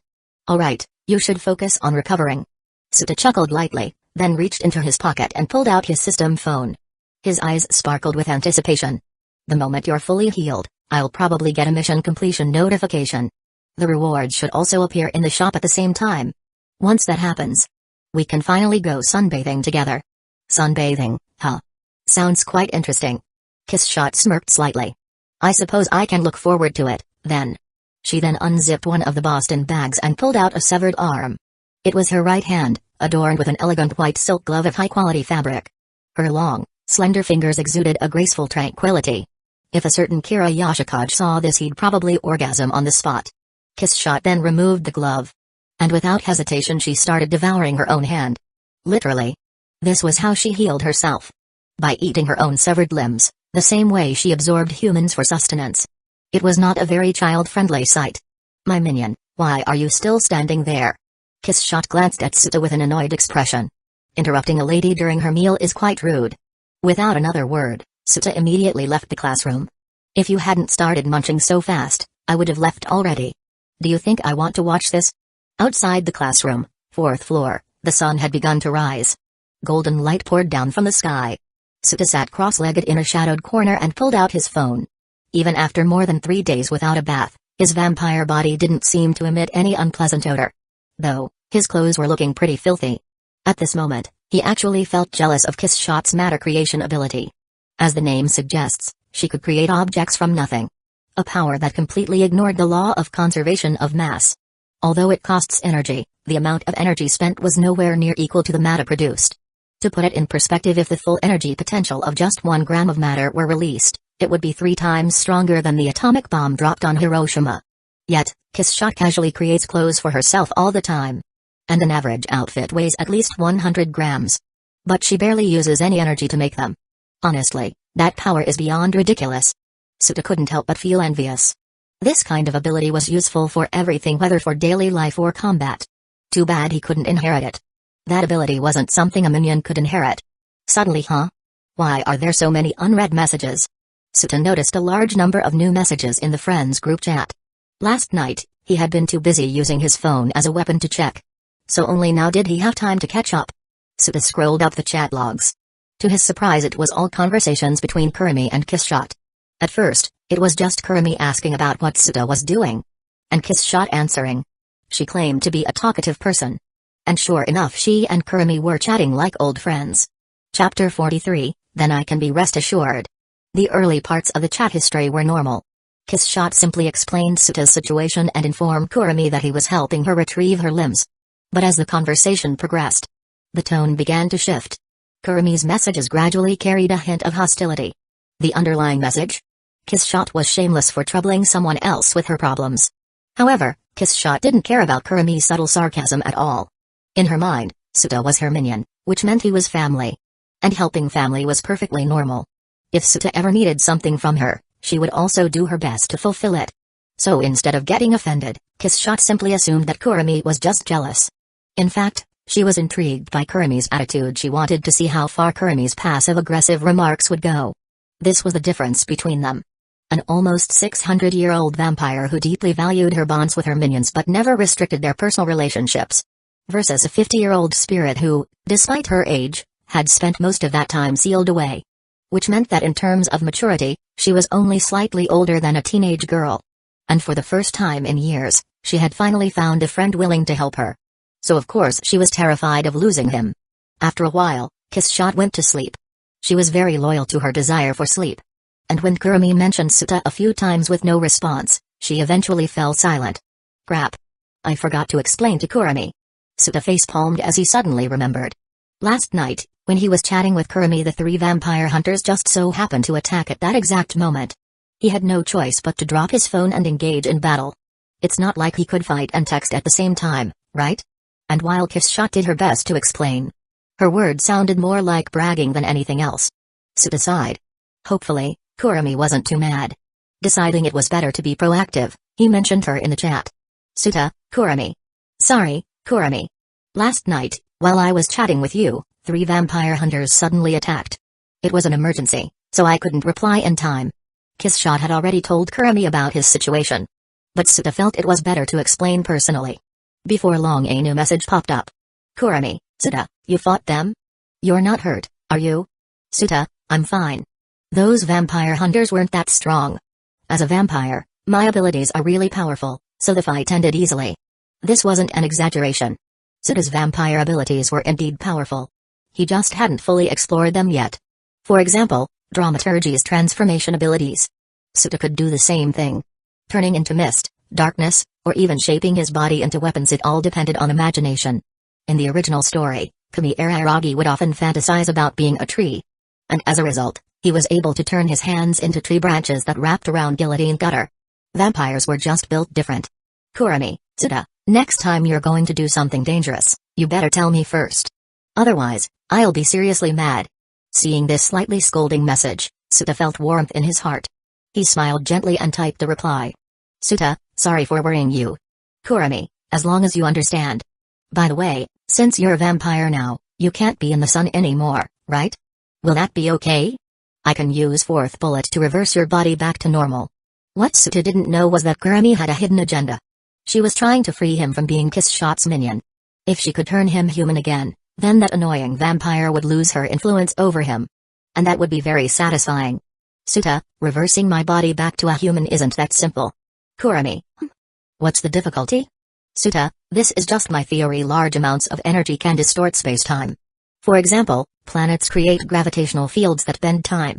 This proves that time itself isn't really that mysterious, it's just a force that reacts to energy.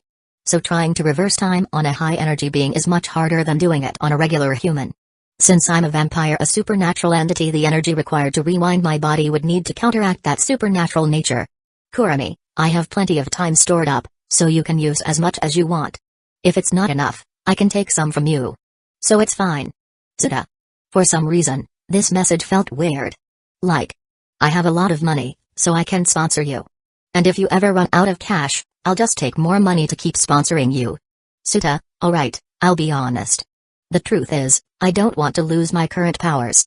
But don't worry, Kurumi, I have a way to remove my weaknesses. Kurumi, oh? What's the plan? Suta, this whole rescue mission for Kiss Shot? It's actually a solo mission issued by the system. Once she fully recovers, I'll complete my task and receive a reward, immortal body evolution opportunity. I already asked the system. This reward will allow me to evolve into a perfect state, keeping all my strengths while removing my current weaknesses. Kurumi, I see. Well, as long as you have a solution, that's good. It would be a shame if you couldn't be in the sun anymore. After all, I was really looking forward to sunbathing with you on a date, Suta-kun. Sunbathing. Suta suddenly remembered just a while ago, he told Kiss-shot the same thing. Wait. Was this a flag? Were the two sunbathing plans about to collide? Why was he even nervous about this? Kurami, by the way, Suta, will your plan also free you from being Kiss-shot's minion? Suta, it should be possible. Once I evolve, I won't be a vampire anymore. Kurami, then I can rest assured. Suta? Wait a second, that's what she cared about this whole time? Kurami soon fell silent, probably busy with her own affairs. Seeing that the group chat had died down, Suta casually tossed his phone out the window. From the 4th floor. No, he wasn't crazy. Ever since discovering that the system phone had some kind of stalker-like homing function, Suta just couldn't resist messing with it. It was just too fun. Sure enough, a second later, he reached into his pocket and there it was. Vibrating. Did someone message him again? Suta quickly took out his phone and checked only to grin in excitement. Because right there on the screen, in bold letters. Mission complete, Chapter 44, You're just a simple pervert. Mission complete. Which meant Kiss-shot had fully recovered. She was back to her prime form. But instead of checking his rewards right away, Suta immediately opened the system store. And sure enough, a brand new item had appeared in the shop. Item, Immortal Body Evolution Card. Description, a special tool that allows any being with an immortal body to evolve, eliminating their weaknesses and attaining a more perfect form of immortality. Note, only effective for low-level beings. The higher the energy level, the weaker the effect. Ineffective against planetary or cosmic-level entities. The moment the mission was complete, the reward had gone on sale. Suta checked the price. 500 points. Phew. That's affordable. His mission reward had given him 1,000 points. Which meant he could buy it immediately. But first he wanted to see Kiss-shot for himself. Yahoo! As soon as Suta returned to the 2nd floor and opened the classroom door, he saw her. Kiss-shot Azraola Orion Heart Underblade. Back in her fully restored, 27-year-old body. And she was dancing. I'm back, baby. She twirled and spun with childlike excitement, her golden hair flowing like silk in the air. Her voluptuous figure, her graceful curves, her endlessly long legs. And her divine beauty. The kind of beauty that could make any man's blood boil. Her deep-cut dress, her bouncing movements. Her heavenly assets that threatened to spill out at any moment. Suta couldn't look away. His head was getting light. She was breathtaking. Her face, her body, her very presence. She was perfect? If only she weren't jumping around like a hyperactive child. Because right now, she had zero dignity as the king of monsters. Oh, you're here. Noticing Suta at the door, Kiss-shot stopped dancing and walked toward him. Even without releasing any aura, her mere presence had a pressure to it. At 182 centimeters, she was the same height as Suta. But with high heels, she was looking down on him.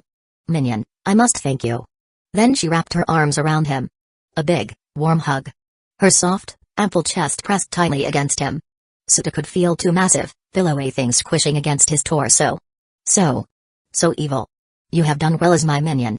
Very well. Not only did you retrieve my limbs, but you also recovered my heart. I must praise you.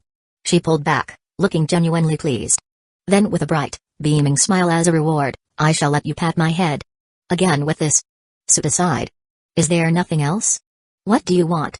Kiss-shot waved a hand generously. I am in a most wonderful mood. Minion, even if you ask to grope my chest, I shall grant your request. Suta coughed violently. He looked down at her heaving bosom. Then cleared his throat. Ridiculous. I am not that kind of man. Kiss-shot narrowed her eyes. Minion, lying to your master is a bad habit. You've been stealing glances at my chest since the moment you walked into this room. Just admit it deep down, you really want to, don't you? Suta. Well, any man would, right? But having it called out so bluntly, this was just awkward. And also, Kiss-shot continued, her golden eyes sharp. I've noticed something else. When I was in my child form, your gaze had a much warmer, more caring look to it. Suta, PFFT. What? No.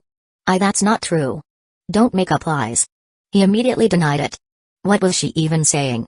Not only was she accusing him of being a lustful pervert, now she was making it sound like he was a lilicon, too? Oh? So dishonest about your desires, I see. Kiss-shot smirked, waving a hand dismissively. You forget nothing escapes my eyes, minion. There's no fooling me. Then, as if the conversation wasn't embarrassing enough, she continued. For vampires, physical form holds no real significance. You saw Dramaturgy's body, didn't you? That enormous physique of his? That's something he constructed with his transformation abilities. So, minion, if you ever feel the desire to see my child form again, I can always transform for you. Suta froze. What the hell? Why was she making this sound like some kind of special service? Was she teasing him? Or was she dead serious? He couldn't tell. But really, minion? Kiss Shot tilted her head, studying him with amusement. Your preferences are rather strange. You desire my mature figure, yet also wish to see me as a child. Could it be? You're just a simple pervert? You don't discriminate as long as they're pretty, you like them all? Suta. He awkwardly rubbed the back of his head. Then quickly changed the subject. Anyway.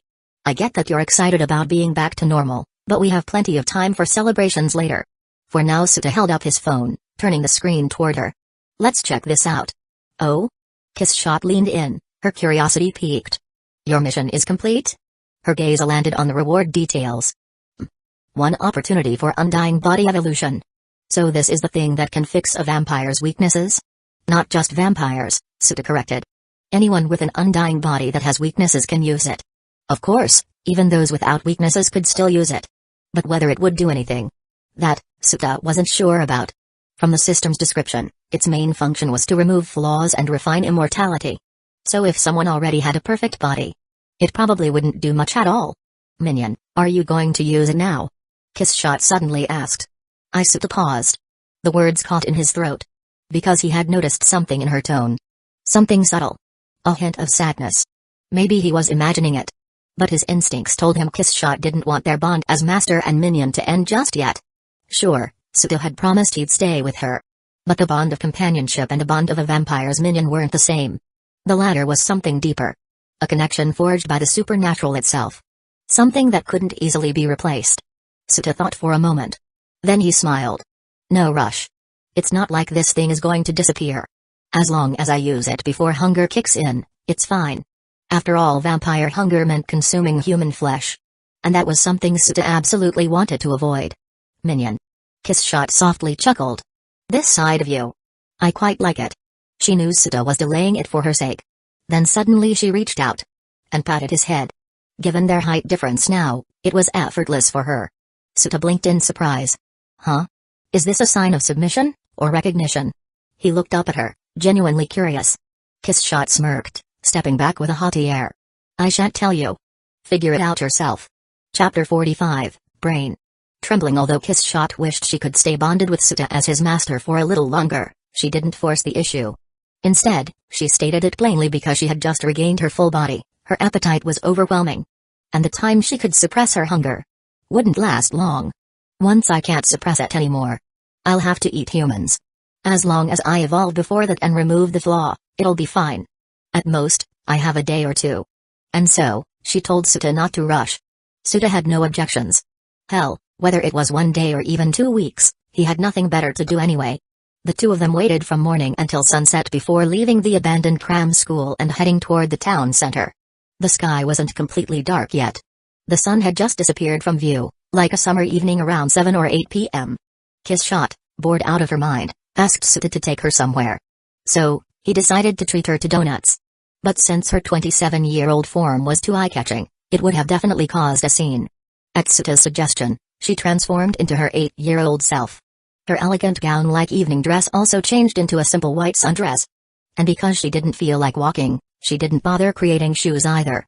Instead she let Suta carry her, with her arms hooked around his neck and his hands supporting her thighs, she clung onto him like a child. This position is very satisfactory. Despite her young appearance, her tone remained proud and regal. Speaking of which, minion. Kiss Shot tilted her head. Do you have money? That donut you mentioned, it's a human world commodity, isn't it? You need money to buy it, don't you? Suta carried her without any difficulty. After all, his vampire strength made her weight feel like nothing more than an empty backpack. As he took in the pleasant scent of her hair, he casually replied, I don't have money, but I have an idea on how to get some. Oh? Kiss Shot's curiosity was piqued. Tell me. Isn't it common for Yakuza to run illegal loan businesses in Japan? Suta smirked. We could try looking for one. I mean, we have nothing better to do, right? Might as well make this a unique life experience. Taking out a high-interest loan. How interesting. Kiss Shot was visibly intrigued. Of course, She had no real concept of money. What interested her wasn't the cash itself, it was the yakuza. But minion, she narrowed her eyes. Do you even have a way to pay them back? It's called a high-interest loan for a reason. Suta, huh? Why would I repay money I borrowed in another world? If someone can cross dimensions to collect my debt, fine, I'll pay up. Minion, you have no sense of responsibility. Once you leave this world, won't those loan sharks come after me? Suta, would you actually pay them back? Of course not. I'd just beat them all up. In the end, they couldn't find any yakuza.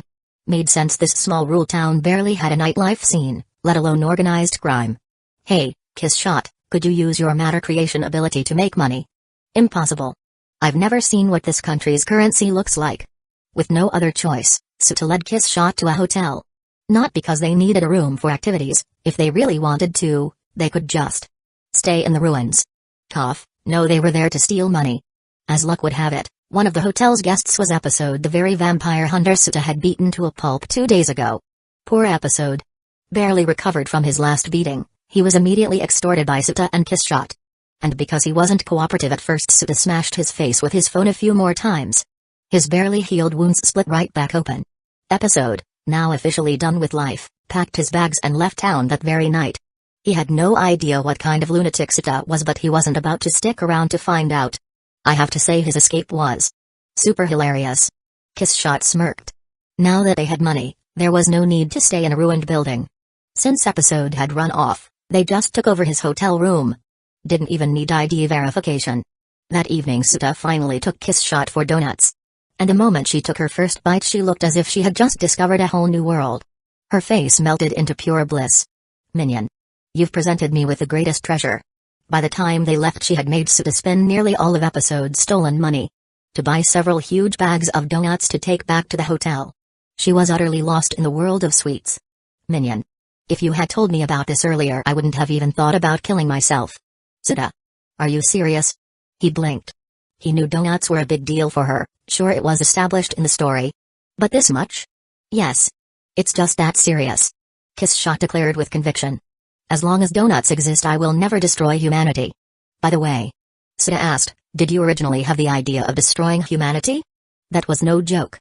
After all, in one of this world's alternate timelines, Kiss Shot had truly wiped out all of humanity and it had only taken her 5 days. Because I was bored, Kiss Shot said casually. Once you've lived long enough, you start wanting to try everything. Destroying the world is one of the few things I haven't attempted yet. I figured it might be an interesting experiment. Please, absolutely do not do that. Suta's eye twitched. If you want donuts, I'll buy you as many as you want. Just don't act on impulse. Hey, you really know how to play along. With a smug expression, Kiss Shot took a bite of her donut and continued, by the way, my servant, I'm curious, what was my fate in the original timeline? Suta was slightly taken aback.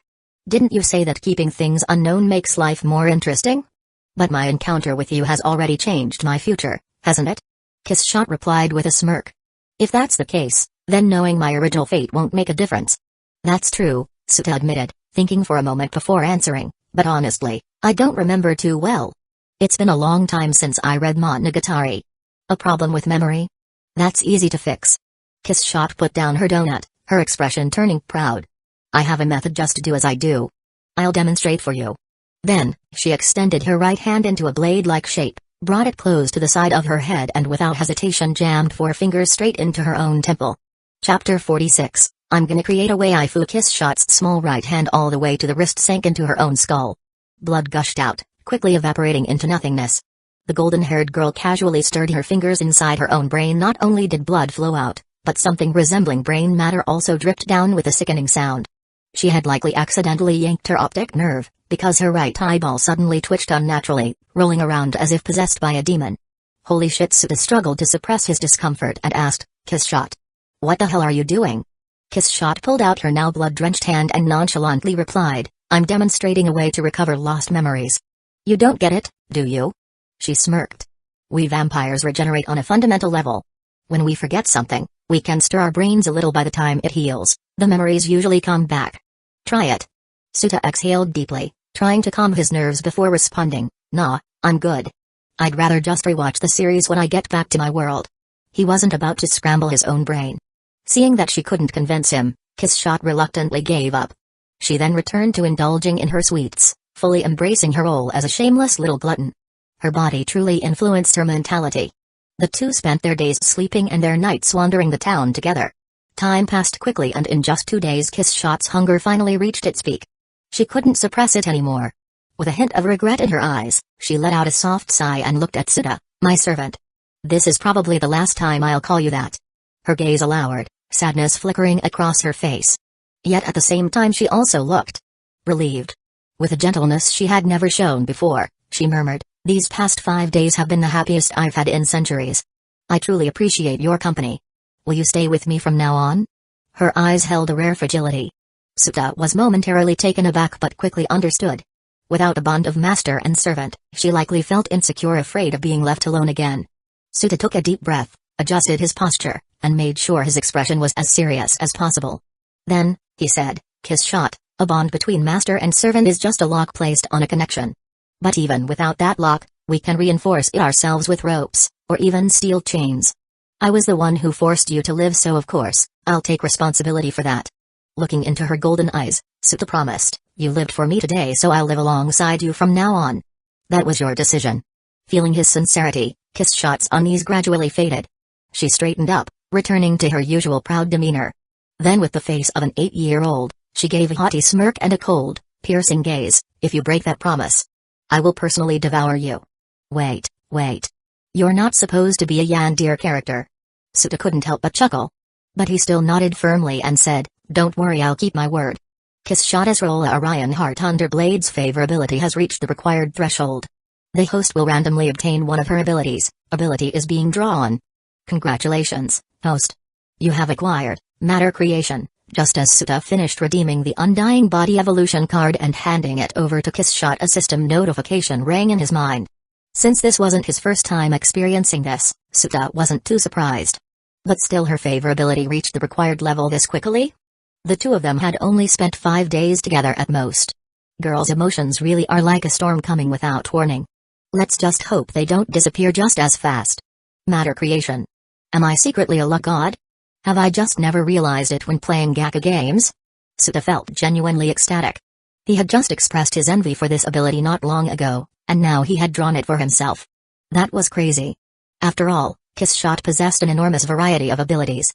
Regeneration, superhuman strength, incredible jumping power, those were just the basics. Aside from that, she had shape-shifting. She could transform into mist, blend into darkness, turn invisible, alter her body at will, and even grow wings to fly. She could hide in shadows, absorb energy, and freely manipulate her own body weight. Her gaze alone had physical destructive power. Just by staring, she could reduce a concrete wall to dust, much like Karna from the Fate series. She could even chant incantations to manipulate time itself, gathering spiritual energy to perform time travel. But among all these abilities, the one Suta envied the most was still Matter Creation. Because this ability was just too damn convenient. In essence, it meant he could create whatever he wanted. Okay, that might be an exaggeration. Even though Kiss Shot had this ability, she couldn't just create an entire city out of nowhere. And if that was the case for her, then Suta was definitely a complete beginner. Still, this ability had insane potential for growth. Right now, Suta had time manipulation and matter creation. If he could eventually gain space manipulation and energy control, he might actually be able to create a small world someday. I'll test this out later. Right now. Suta suppressed his excitement and opened the task system interface on his phone. Looking at the Immortal Body Evolution Opportunity reward, he took a deep breath and silently activated it. System, use the evolution opportunity. As soon as he said those words, Suta felt a strange, fluid-like energy slowly washing over his entire body. A golden glow radiated from him. Every single one of his cells was singing with joy. The scattered power within him was being restructured and refined, merging into one. All of his flaws were gradually being erased. His entire body was evolving toward perfection. This evolution wouldn't grant him raw power boosts, but it would make his immortality truly flawless. At the very least, he would no longer have the weaknesses of a vampire. Suta slowly closed his eyes, feeling the transformation taking place inside him. But then a system notification suddenly rang out. The third friend invitation has been sent, huh? The invitation got sent this fast? Suta was stunned. The second invitation had taken nearly 3 months to appear last time. System, how much time has passed in the real world? Silence. As expected, the system couldn't be bothered to answer useless questions. Chapter 47, finally. I can claim my reward. Although the system didn't answer, Suta guessed that due to the time discrepancy between worlds, nearly 3 months must have passed in the real world. Which was why the third invitation had been sent out. At this realization, Suta suddenly felt a deep, suffocating pain in his chest. The 1-year rent he had paid up front. He had just lost 3 months of it for nothing. He didn't even care about checking who the newcomer was anymore. He was in too much emotional distress. But then wait a second. Why am I even worrying about this? With matter creation, couldn't he just... let's not finish that thought. More importantly, I can create valuable items and sell them. Money won't be a problem at all.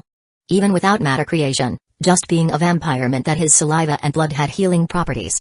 Without exaggeration, if a person stabbed multiple times were to appear in front of Suta right now, all he'd need to do is spit a few times on their wounds and they'd be healed.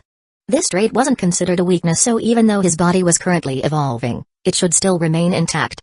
Once he returned to the real world, if he could find a proper method, he could literally get rich just by selling his saliva. At that thought, Suta's heart suddenly didn't take as much anymore. While Suta was busy thinking about how to earn enough money to buy a house after going back, the evolution of his undying body was reaching its final stages. As the golden light particles slowly faded, Suta felt a wave of pleasure surge through his body and unconsciously let out a soft sigh. He lifted his hands, inspecting them, and murmured under his breath, "Did I successfully evolve?" Since it was nighttime, he couldn't verify it with sunlight, but thankfully, he had prepared something else in advance. Suta reached into his jacket pocket, but this time, he didn't pull out his system phone. Instead, he pulled out 3 peeled garlic cloves drizzled with olive oil, tender and caramelized. For vampires in this world, garlic and poison were both considered weaknesses.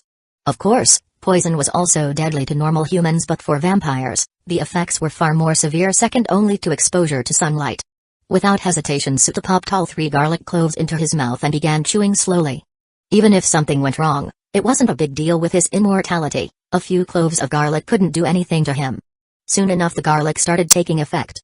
Suta felt a burning sensation on his tongue, but aside from the spiciness, there were no other side effects.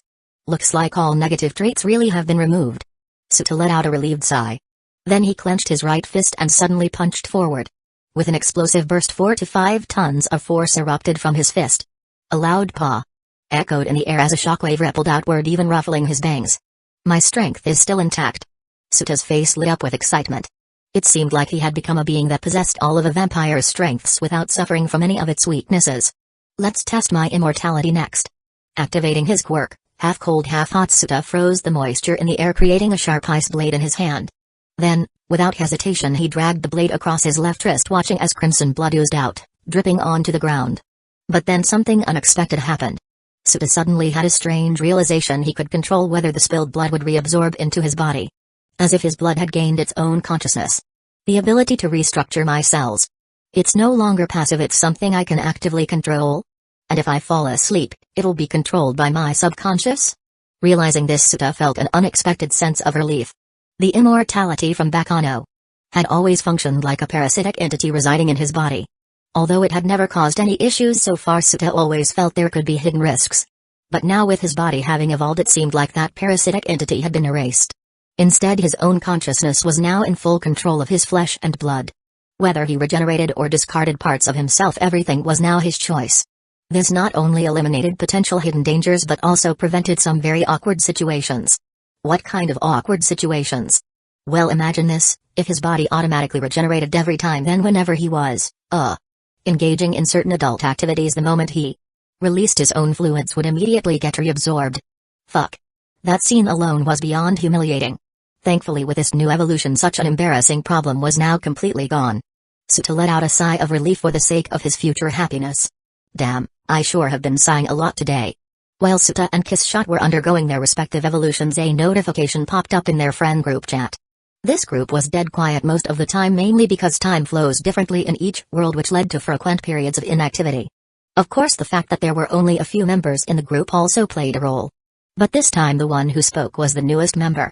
Shiratsunkasa, is anyone in this group?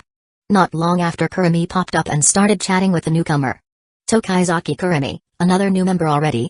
Shiratsunkasa, who are you? And what's the deal with this phone? Why does it come back even after I throw it away? Tokaizaki Kurumi, Shiratsunkasa. There's an announcement I posted in the group. Take a look at it. It contains some information about the multiversal friendship system. After this message popped up, the group chat fell silent again.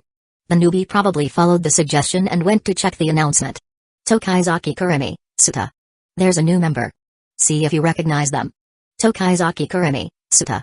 By the way, have you resolved the issue with your body's defects? Kurumi tagged Suta twice in a row, but he didn't respond. This made Kurumi, who was far away in the data live world, stare at her phone with a slight frown, lost in thought. Could Suta and that woman named Kiss Shot be doing something lewd right now? After all, they were living together and had that master-servant familiar bond. A lonely man and a lonely woman spending time together, sparks were bound to fly. Just as Kurumi was letting her imagination run wild, the new member spoke again. Shiratsumkasa, so this multiverse social system works like that. I understand now. Tokaizaki Kurumi, oh my? You're quick to accept it. The last newcomer took a long time to believe and even thought we were scammers. Shiratsumkasa, existence itself is proof of reason. Besides, I initially attempted to destroy this phone, yet with all my strength, I couldn't even scratch it. That was highly irrational, so I chose to accept the system's existence since it's the only logical explanation. Suta, solid reasoning, very convincing. Chapter 48, this group is getting more and more off track. Suta had successfully completed his body's evolution. To confirm whether his defects were truly gone, he conducted a few experiments. The main focus was to see if he still needed to consume humans to survive. Before evolving, he had already tested something by staring intensely at the hotel receptionist's neck. The result? The poor receptionist looked at him as if he were a pervert, her expression filled with caution, probably debating whether to call the police.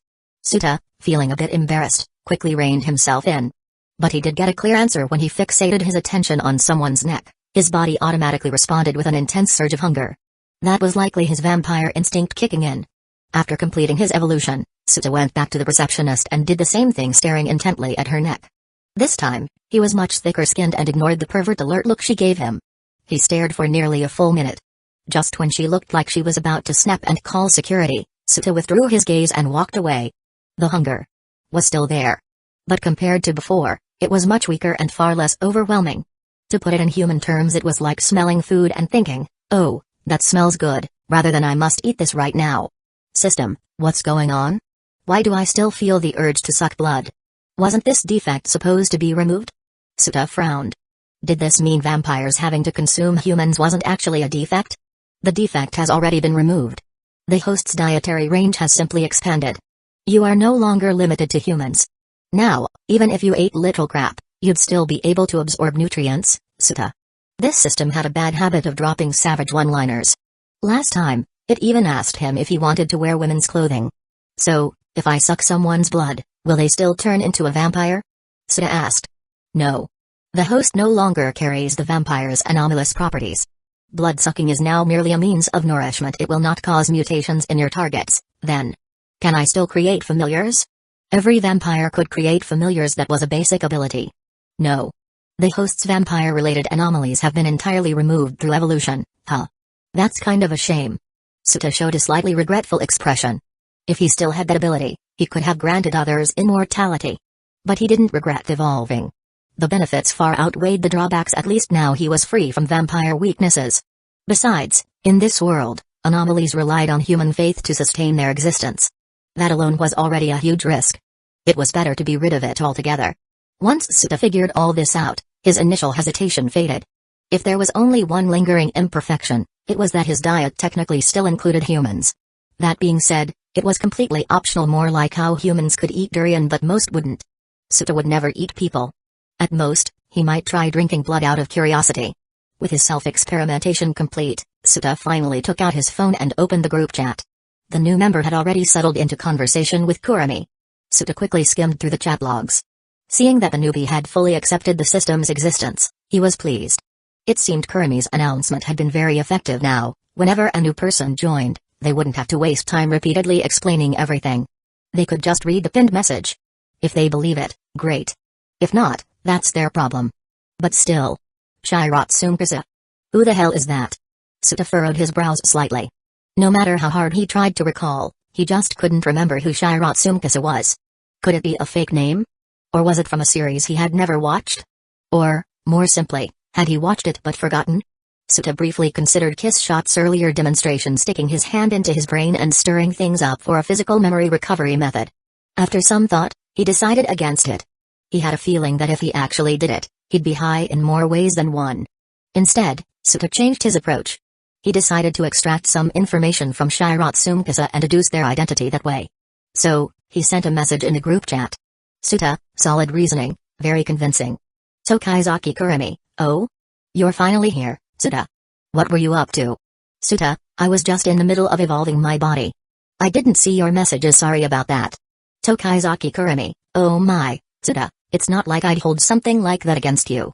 Saying that makes you sound so distant, Tokaizaki Kurumi. By the way, did your evolution succeed?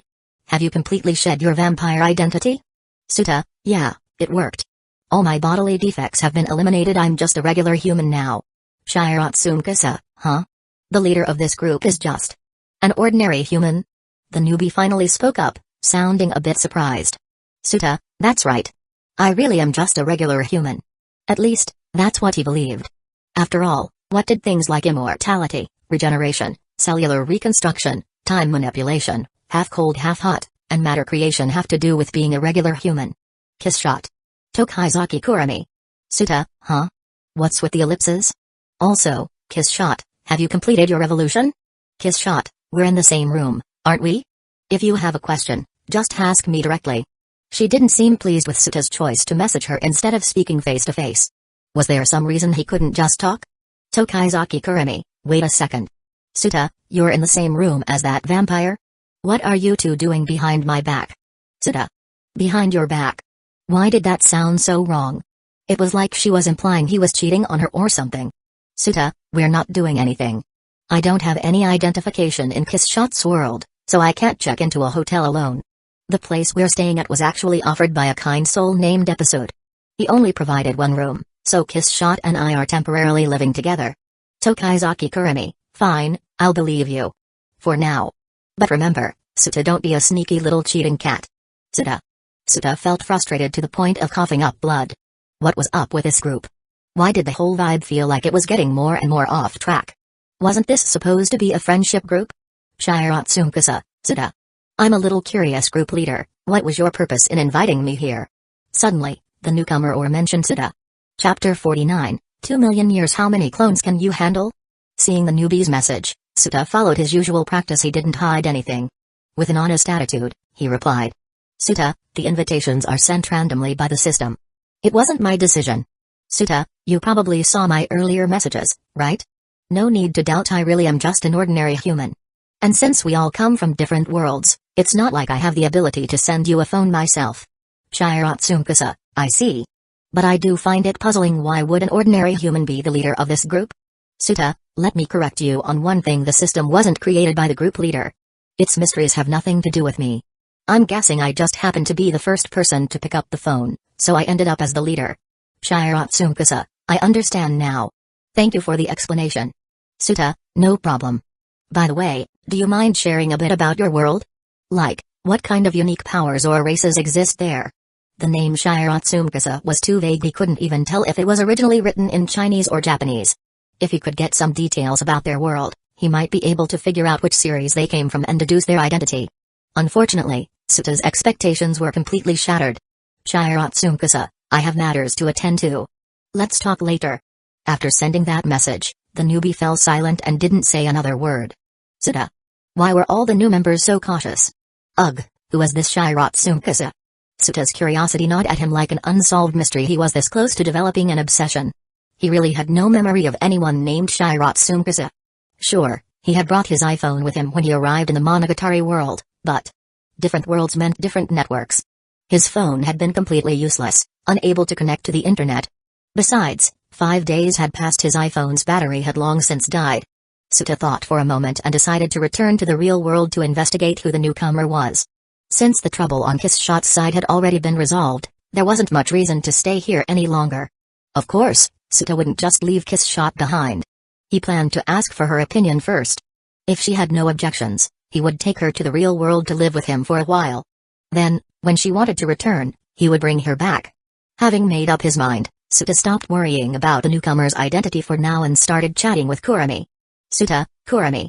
By the way, how are things on your end?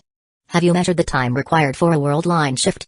If Kurumi went back in time and altered something, causing a butterfly effect that changed history. Then the time required for the new history to overwrite the old one would be the so-called world line shift duration. This was crucial to determine.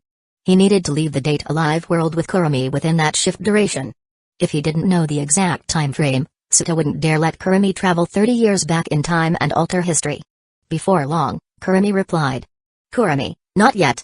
I was delayed because Dem was chasing me, but for now, I'm safe. I plan to test it tomorrow. Suta, have you thought about how you're going to test it? Kurumi, it's simple.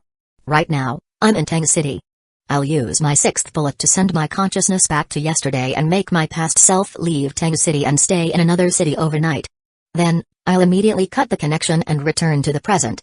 Seeing this message, Suta thought for a moment before understanding her plan. Suta, I see.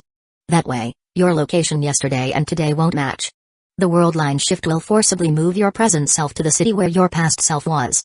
You just need to record how long it takes for the shift to happen. Kurumi, exactly. Suta, but there's another issue to consider. The shift duration for minor changes and major changes might not be the same. It's hard to say which one takes longer. Kurumi, no problem, I'll just test multiple times. Suta, alright, I'll wait for your results. If the shift duration is too short, let me know. I'll come to you, and you can absorb as much as you need. Kurumi, it's a deal then. I'll make sure to drain every last drop out of you, Suta-kun. Suta. Kurumi's flirting escalates. Here we go again with the teasing. This time, Suta refused to back down and fought back. Suta, Kurumi, I'm not bragging, but with my regeneration abilities now, I'm afraid you'd run out of stamina before I do. You'd be so weak in the knees that I'd have to help you walk. Kurumi, oh my. Suta, it's rare for you to talk like this. But that's fine. You may have regeneration, but I have my clones. Let's see which runs out first, your regeneration or my time. With 2 million years of time stockpiled, I'm confident I won't lose to you. Suta. Okay, he admitted defeat. He wasn't at a level where he could outflirt Kurumi yet. This spirit girl might have zero real-life experience, but her teasing skills were top tier. And besides, if she really used 2 million years worth of time to create clones and drain him dry. Suta thought about it and suddenly realized maybe surrendering wasn't so shameful after all. Basking in the sun the next morning, as the sun rose, Suta eagerly pulled open the curtains and bathed in the warm morning sunlight. Ah! So comfortable. Naturally, he didn't burst into flames. His evolution had truly eliminated all his weaknesses. Kissshot stood beside him, also basking in the sun. Her golden eyes were closed, a faint smile on her lips, and she stood still, looking as relaxed as a lazy cat. At the moment, she was still maintaining her 8-year-old appearance. She seemed to have grown fond of this form. From their conversation last night, Suta had learned that, like him, all her weaknesses were now gone. He wasn't even sure if she still counted as a vampire anymore. Kissshot, are you happy now? Maintaining her relaxed smile, Kissshot responded, it's been over 500 years since I last enjoyed sunlight like this. I had almost forgotten how warm it was. If this makes you happy, just wait until we go to the beach one day. You won't be able to sleep from excitement. Suta glanced at her and chuckled. How does it feel? Getting used to it? Are you worried about me? Kissshot waved her hand dismissively. No need. I feel wonderful. If I can bask in the sun every day, I don't mind not being a vampire anymore. As long as you're okay with it. With that, Suta moved on to the real topic. By the way, Kissshot, would you like to visit my world? Chapter 50, Training Kissshot to be a shut-in. Kissshot was a bit surprised when she heard Suta's invitation. You're leaving already? You're already planning to leave so soon? Yeah, Suta nodded, explaining, I can't prove my identity here, I don't have a place to stay, it's really inconvenient. Plus, I have things to take care of in the real world. And another reason is... Suta pulled out his system phone and glanced at the new member's username in the friend group chat. I'm curious about this newcomer named Shiratsumkaza. I plan to go back and look them up online. If you don't have anything pressing to do, you can come with me and check out the real world. The real world. That sounds interesting. Kissshot thought for a moment before nodding in agreement. I'm quite curious about the works you've described, and I also want to know my original fate. I accept your invitation. We should head out now then, let's not waste any time. We should leave now, Suta suggested. Now? Kissshot seemed a bit overwhelmed by Suta's impatience. She had lived for over 500 years, her pace of life was incredibly slow, and her natural tendency to procrastinate was maxed out. Why are you in such a rush? Because I'm curious. Suta sighed. I think my curiosity is bordering on an obsession. No matter what, I have to find out who this Shiratsumkaza really is today. Besides, you don't have anything urgent to do, so it doesn't really matter whether we leave sooner or later, right? Of course, I have things to do. Kissshot looked at him with an expression of dissatisfaction. The way Suta phrased it made it sound like she was just idling around all day. What's so important? What exactly do you need to do? Suta asked, surprised. I need to go back to that store from yesterday and buy more donuts. But we already spent all the money we took from the episode. How are you planning to pay? I've already memorized what the money looks like, Kissshot said smugly. Have you forgotten? I have the ability to create matter. Suta scratched his cheek. This was the first time he'd seen someone so openly and proudly declare their intent to counterfeit money. Then again, considering his own plan to get rich by selling his saliva in the real world, did he really have any right to judge? Wouldn't that be kind of unfair to the shop owner? Without waiting for a response, Suta bent down and scooped Kissshot up into his arms. What are you doing? Kissshot looked at him in confusion. She didn't mind being carried by the man who used to be her familiar, but she couldn't shake the feeling that Suta's personality had changed. He had gotten a lot bolder. Had his time as her familiar influenced him? In this world, a vampire's personality could subtly influence their familiars over time. This is just how the transfer works. Female group members have to be hugging me for the system to teleport us, Suta said casually. He didn't bother explaining further and instead wrapped up the conversation with, there are plenty of donuts in the real world, so stop messing with the store here. I'll order you some delivery when we get back. Now, let's go. A flash of white light enveloped them, and the two figures in the hotel room slowly faded until they disappeared entirely.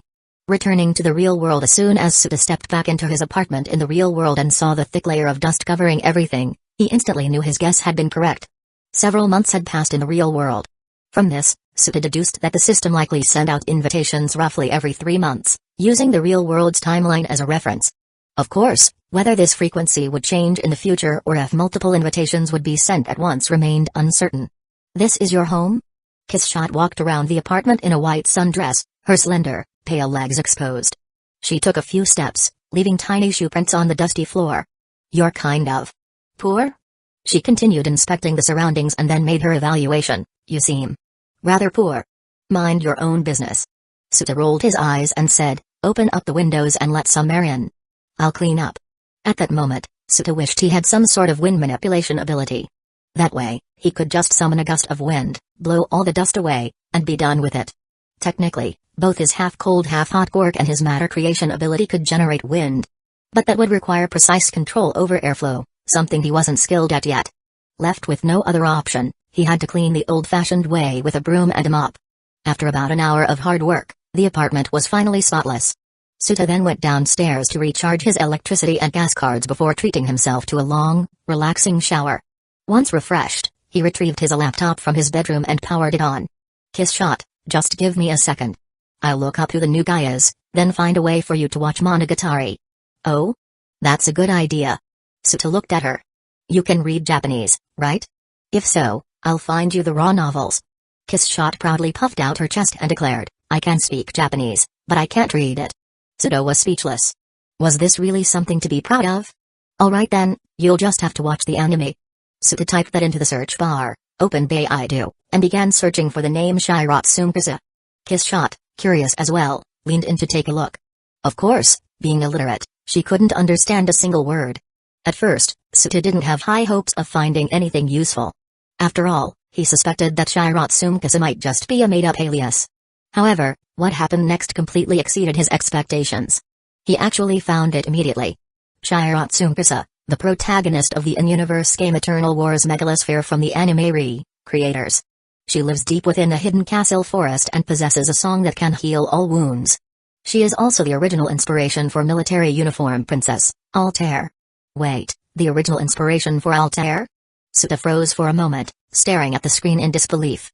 He muttered under his breath, now that I think about it, in creators, Altair was originally a fan-made derivative character. A user named Shiratsumkasa. Could the newcomer in the chat actually be military uniform princess, Altair? Yeah, no doubt about it. Suta's eyes filled with certainty. Kissshot, who had been staring at the screen, blinked in confusion. So, you've identified the newcomer? She was still trying to process all this information. Of course, being unable to read made it even harder. Yep, 90% sure, Suta nodded. Then, he logged into Bilibili and searched for creators, pulling up the anime right in front of Kissshot. The new member is a character from this anime. Her name is Altair. This series is actually pretty interesting. Do you want to check it out? Chapter 51, Come Fight Me IRL, Keyboard Warrior.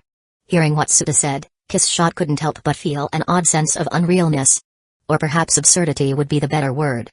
She glanced at the computer screen, then spoke with a slight frown. You're saying a character from this animated work has joined our friends' chat group?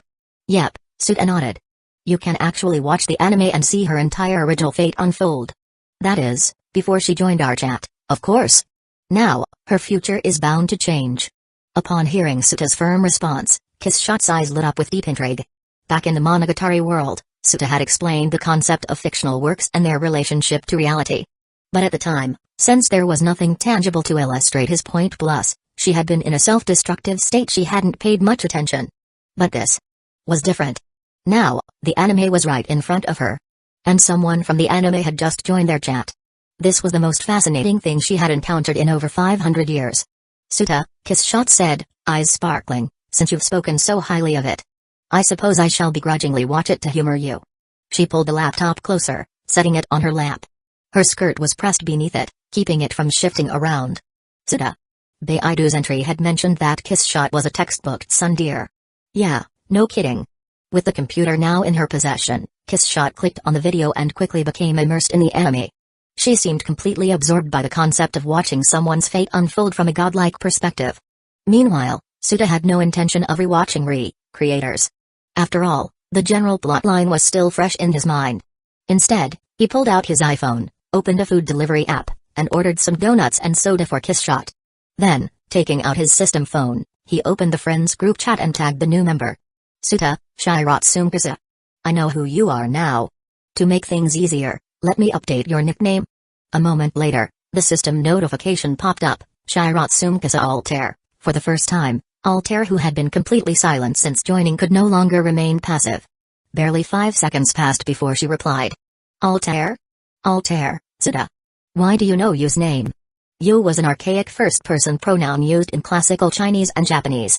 Much like how Kiss Shot used wa, to refer to herself, Altair used you, ta. I guess the system is translating all these unique pronouns too, Suta mused to himself. Actually. Hold on.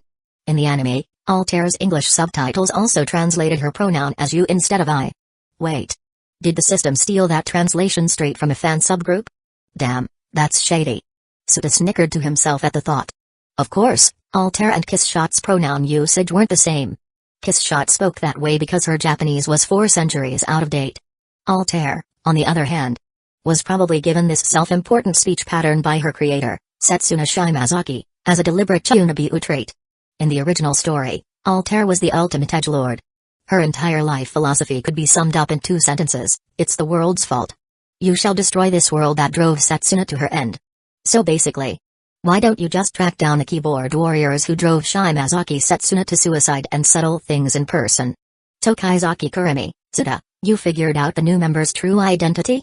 Suta, yeah, I just got back from the Monogatari world and looked up Shiratsumkasa online. It didn't take long to figure it out. Tokaizaki Kurumi, you're back? Alone or with company?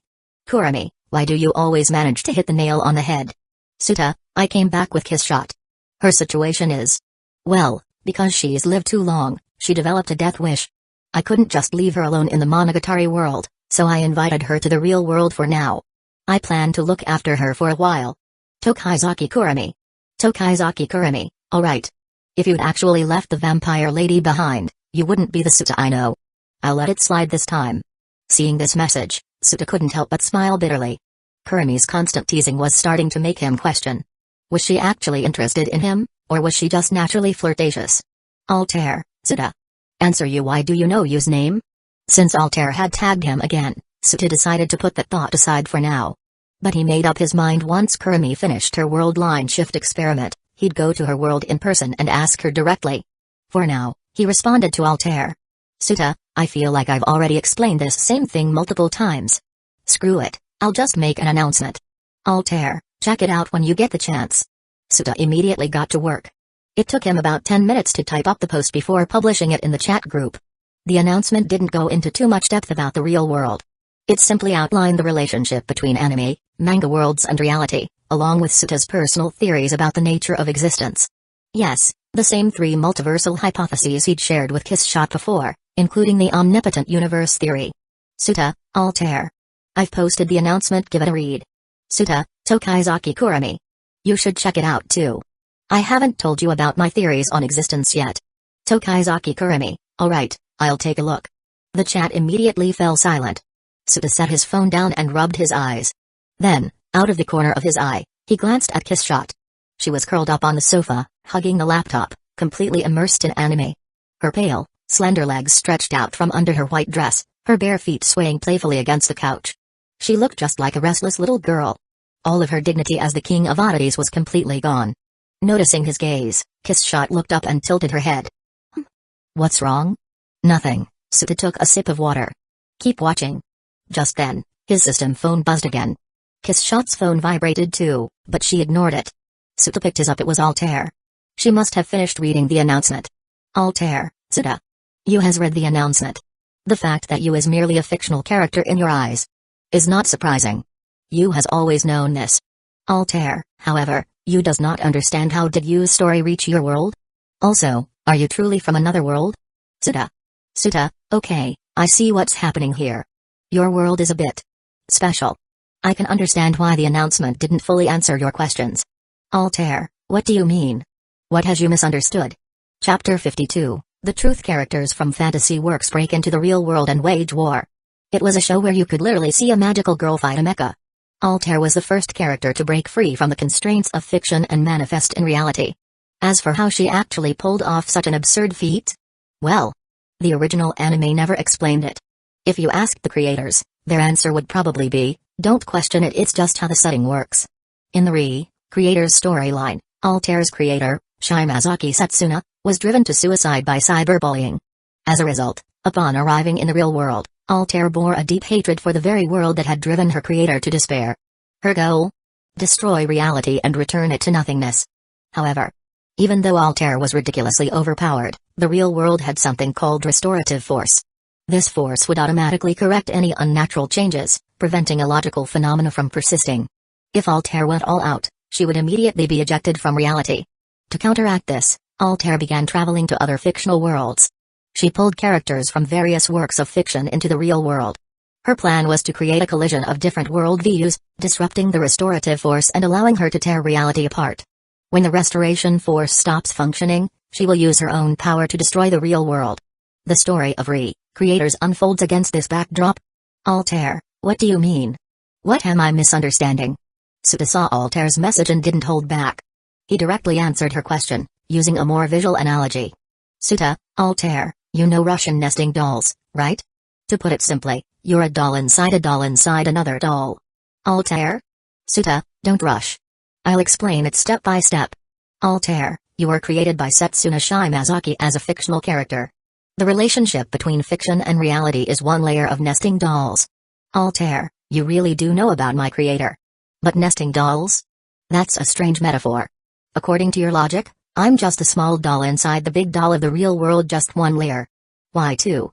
Suta, are you sure the world you call reality is actually real? Or rather, why do you assume that your experience of leaving your fictional world and arriving in reality isn't just another story being told in a different work? Altair. A long silence fell over the group chat. After a while, Altair finally responded. Altair, you're saying that everything I've done and experienced is actually just part of a story? That my very act of entering the real world is nothing more than a setting in another work? That the real world is just another story? Suta, that's right. That work is called Creators, and it tells the story of authors and their fictional characters. In that story, you are both the protagonist and the antagonist. And the world you originally came from, the one that Setsuna created, is actually just a story within a story. Suta, the true real world is my world. That's why I said you're a doll inside another doll. Altair. Another silence. The chat went completely still. She was probably struggling to accept this revelation. She thought she had already broken free, only to realize that the act of breaking free was actually just another part of the narrative. The most critical part was Setsuna Shimazaki's death, nothing more than a necessary plot point in a story. Altair suddenly felt lost. Was her creator truly killed by her world's people? Or was she simply written out of existence? Seeing her lack of response, Suta was worried she might spiral too far, so he quickly sent a reassuring message. Suta, Altair. You don't need to overthink it. You read my post in the announcements, right? About my theories on the nature of existence, including the concept of a non-universal reality? There's no definitive answer on whether fictional worlds are truly real or not. Whether the relationship between them and our world is like nesting dolls is just one possible interpretation. In a broader sense, there may not even be a clear distinction between what's real and what's fiction. Altair, thank you. I'm fine. I just needed a moment to process. Altair, can I call you Suta? Suta, of course, that's what names are for. Altair, Suta, can you tell me what happened to me in the work you mentioned? Did I destroy the real world? Suta, no. The real world still exists. Your plan was stopped. Altair, stopped? By who? By your mother. No, Suta wasn't about to say that. Suta, by Setsuna Shimazaki. Oh, but not your actual creator. One of the people opposing you created a fictional version of Setsuna based on his memories of the real one. Then, you met this fake Setsuna, resolved your inner conflict, and abandoned your plan to destroy the world. You left with her. Altair. A fake Setsuna. A created Setsuna. Altair, how dare they? Altair's fury immediately ignited. To her, this was nothing less than an insult to her creator. A person who had died in despair was instead reduced to a fabricated tool for saving the world? What an utterly cruel joke. Even through the screen, Suta could practically feel the hatred radiating from Altair. But people always fall victim to the "it'll never happen to me" rule. Altair might be furious now, completely rejecting the very idea. But when she actually meets the fake Setsuna, she's definitely going to break down crying and surrender to emotion. It happened in the original work, after all. Truth be told, Suta had never been entirely satisfied with creator's ending. Because the Setsuna that saved Altair was fake. A tool, crafted to resolve the plot. The real Setsuna had died full of hatred. Thinking about this, a sudden question popped into Suta's mind. Why didn't Altair just revive Setsuna? Chapter 53, so it was just talk, huh? This was something that had bothered Suta for a long time. Even when creators finished airing, the anime never addressed why Altair didn't just resurrect Setsuna. Her abilities in the anime were practically godlike. She could literally create an entire world. With powers that insane, reviving her creator should be easy, right? Suta, by the way, Altair, I remember that in your Holopsicon ability set, you have a piece called Cality Reversal, which allows you to rewrite existing causal relationships, right? Altair, yes, that's true. What about it? Suta, then why didn't you just use it to change Cality and bring back the real Setsuna Shimazaki? Setsuna died because of suicide. If you simply altered that cause and effect chain, she wouldn't have died in the first place, right? Altair, Suta, I must remind you I may have Holopsicon, but I am not an omnipotent god. Since you seem to know my abilities, you should also be aware that due to the restoration force of the real world, I cannot freely use all of my abilities. If I forcefully activate certain powers, I will be ejected from reality. Suta, wait, hold on. That doesn't add up. In the story, you pulled a bunch of characters from different works into the real world and used the clash of their worldviews to disrupt the restoration force. But even after causing that disturbance, you still didn't bring Setsuna back? Why? Altair, fine. I admit it, I can't do it. Even with the restoration force disrupted, even with Holopsicon at full power, there are limits to how much Cality can be rewritten. Reversing life and death in the real world. That's too far beyond my reach. Suta. So basically, her powers were all hype, but when it came down to it, they weren't as broken as they sounded. On the surface, Holopsicon seemed overpowered. But in reality? It wasn't all that. The more Suta thought about it, the more it made sense. It reminded him of the endless debates he'd seen online back in the day, especially fan wars about overpowered characters. For example, in To Project, Yuka Uriyukumo's ability was boundary manipulation. That sounded ridiculously strong. So, naturally, To fans took it to the extreme. They completely ignored how much actual effort she needed to exert and just wanked her to absurd levels. They'd claim things like, Yuka Uri can manipulate boundaries. That means she can destroy the multiverse with a thought. Yeah, right. It's like saying that if someone had the nuclear fusion ability, they could create the Sunday, when in reality, they'd probably just be able to make a small hydrogen bomb at best. The power gap between those two things? Absolutely massive. There's no way anyone could bridge that gap with pure wank alone. In the end, it got so ridiculous that even Suta, who actually liked To, started avoiding the fandom. Some fans were just too much. Suta, so, in your world, when fictional characters enter reality, their powers are limited, right? Altair, correct. No matter how exaggerated a character's abilities are in their story, if the recognition force from the audience isn't strong enough, they cannot use their full power in reality. Suta, I see. That makes sense. Suddenly, he recalled something from the ending of Creators. At the climax, Altair met the fake Setsuna Shimazaki. Then, using the recognition force she had accumulated, she rewrote the absolute 0.5 seconds that took Setsuna's life and created a new world where Setsuna could continue to exist. But that only worked inside the story. Even then, it required outside audience support. If it was already that difficult to bring Setsuna back within a fictional framework, then in the real world? It was completely impossible. Realizing this, Suta completely dropped his idea of creating an overpowered character in the Creators world to protect himself. Even if he did create one. If the recognition force wasn't strong enough, that character's powers would be nerfed into the ground and might end up weaker than he was. Besides, even if he gathered all 8 billion people on Earth to boost a character's recognition force, it still wouldn't guarantee a broken ability set. Meanwhile, his system could literally just summon an actual magic god from a certain magical index to chat over coffee. Not even a competition. Of course, Suta wasn't stupid enough to actually do that while he was still weak. But the sheer difference in power levels was obvious. Altair, Suta. I feel lost. Suta, huh? What's wrong? Altair, if everything I've done is simply part of a story, does continuing on even have meaning? Tokaizaki Kurumi, Suta. I finished reading your announcement. Your theories are quite interesting. Tokaizaki Kurumi, Altair. Altair-san, don't overthink it. Suta's theory is plausible, but whether our worlds are actually part of some nesting doll structure isn't confirmed. Just take it as interesting information, but don't dwell on it too much. Suta, Kurumi's right. Besides, now that you've joined this group, your future is already different from what it originally was. You don't have to worry about following the old story. Suta thought for a moment, then gave her a suggestion.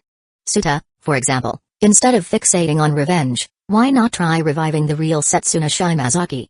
Altair, but I can't revive Setsuna. Suta, just because you can't, doesn't mean others can't. There are countless characters across different worlds. Surely someone out there has the power to do it.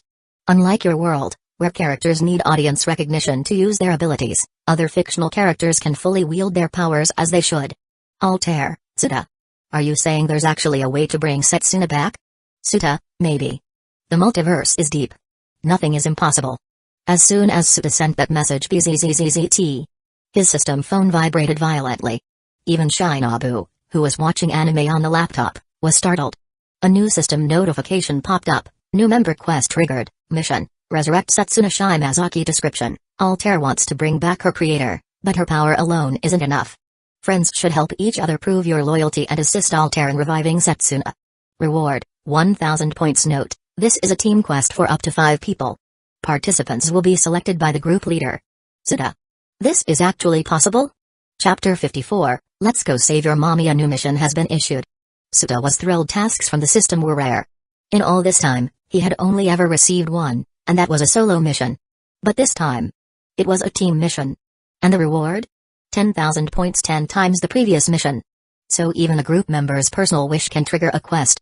Suta stared at the screen, lost in thought. From Shinobu's case, he had already learned that if a friend was in life-threatening danger, the system would trigger a rescue-type mission, whether solo or team-based depended on the situation. That was one category of missions, meaning he would likely encounter more in the future. But now, this wish fulfillment mission. Was this a one-time occurrence, or did it belong to a repeatable category as well? If it was the latter, then there was potential to trigger many more missions going forward. Tokaizaki Kurumi, oh my! A mission has appeared? Shinobu Oshino, Suta. I want in on this. I'm very interested in the system's lottery function. I need points to roll. Also, I still owe you a perfected immortality evolution card. I need to earn points to pay you back. Both Kurumi and Shinobu immediately responded to the mission prompt. Shinobu even paused her anime binge to pay attention. Suta's eye twitched. This situation felt exactly like when someone drops a red envelope in a group chat, and suddenly all the lurkers pop out to grab it. Wait. Shinobu actually cares about paying me back? Suta was a little surprised. For someone as prideful as Shinobu, she probably couldn't stand the thought of owing him something. To her, favors weren't things to be taken for granted. She believed in repaying those who helped her. Honestly, Suta respected that. Back in the real world, There were too many entitled people who took advantage of kindness. Shinobu's integrity was a breath of fresh air. Tokaizaki Kurumi, if the vampire girl is joining, then I'll join too. The lottery function is rather tempting. Tokaizaki Kurumi, by the way, Tsuda, you should have used the lottery draw from your newbie gift pack by now, right? What did you get? Kurumi's question made Tsuda pause for a moment before replying. Tsuda, I pulled 2 superpowers, fire and ice generation, plus basic time manipulation. This explanation would cover him in the future if he used time abilities in front of Kurumi. She wouldn't find it suspicious. Of course, Tsuda trusted both Kurumi and Shinobu completely. He wouldn't mind telling them the truth. But he also didn't want to deal with misunderstandings later on. So for now, he would keep the fact that he could gain powers from friendship levels a secret. Once the time was right, he could reveal it. Tokaizaki Kurumi, wait a second, aren't those 3 abilities? Tsuda, fire and ice are actually one ability called half cold half hot. I can't separate them. Shinobu, oh Shino, enough about abilities. Tsuda, I want in on the mission. Don't forget about me. Tsuda, relax, guys. There are only 4 of us in the group, and the mission allows up to 5 people. We all fit just fine. As soon as he sent the message, another thought occurred to him. Wait. Can Altair join this mission herself? He immediately asked the system. Tsuda, system, can Altair participate in the mission? Yes, she can. For a moment, Tsuda felt weird. Helping herself was the whole point of the mission, yet she could join as a participant too? Altair, a mission? Can someone explain what this is? Tokaizaki Kurumi, I'll handle it. I'll post another announcement, and I'll also explain the shop system. Tsuda raised an eyebrow. Kurumi sure seemed enthusiastic about helping newcomers. Was this some senpai mentality kicking in? Japanese people had strong seniority traditions, so maybe she felt like a mentor guiding new recruits. Or was she establishing her authority as the main girl? About 5 minutes later, a new announcement appeared in the group. It explained the shop system, the mission system, and how points could be used. Altair, who had been drowning in frustration and self-doubt, suddenly felt reinvigorated. It wasn't the points that excited her. It was the fact that Tsuda and the others actually had a real chance to bring Setsuna back. Reviving someone in reality was unbelievable even to her. Especially since Setsuna had been dead for months. Her body had already been cremated and buried. Could she really be revived? Altair wanted to believe. But is this truly possible? Altair, I understand the mission details. But tell me, do any of you have the power to resurrect someone? Shinobu, oh Shino, resurrection? I don't have that ability. Tokaizaki Kurumi, I have the ability to travel through time. Altair, the person you want to revive is Setsuna Shimazaki, correct? If she hasn't been dead for too long, I could try traveling back and changing the events leading to her death. That should allow us to save her. Altair, really? Setsuna passed away 3 months ago. Is that within your time-traveling range? Tokaizaki Kurumi, 3 months? That's completely manageable. At this point, Tsuda frowned. Hold on, Kurumi's time travel could save her, but Altair, what exactly brought you into the so-called real world in the first place?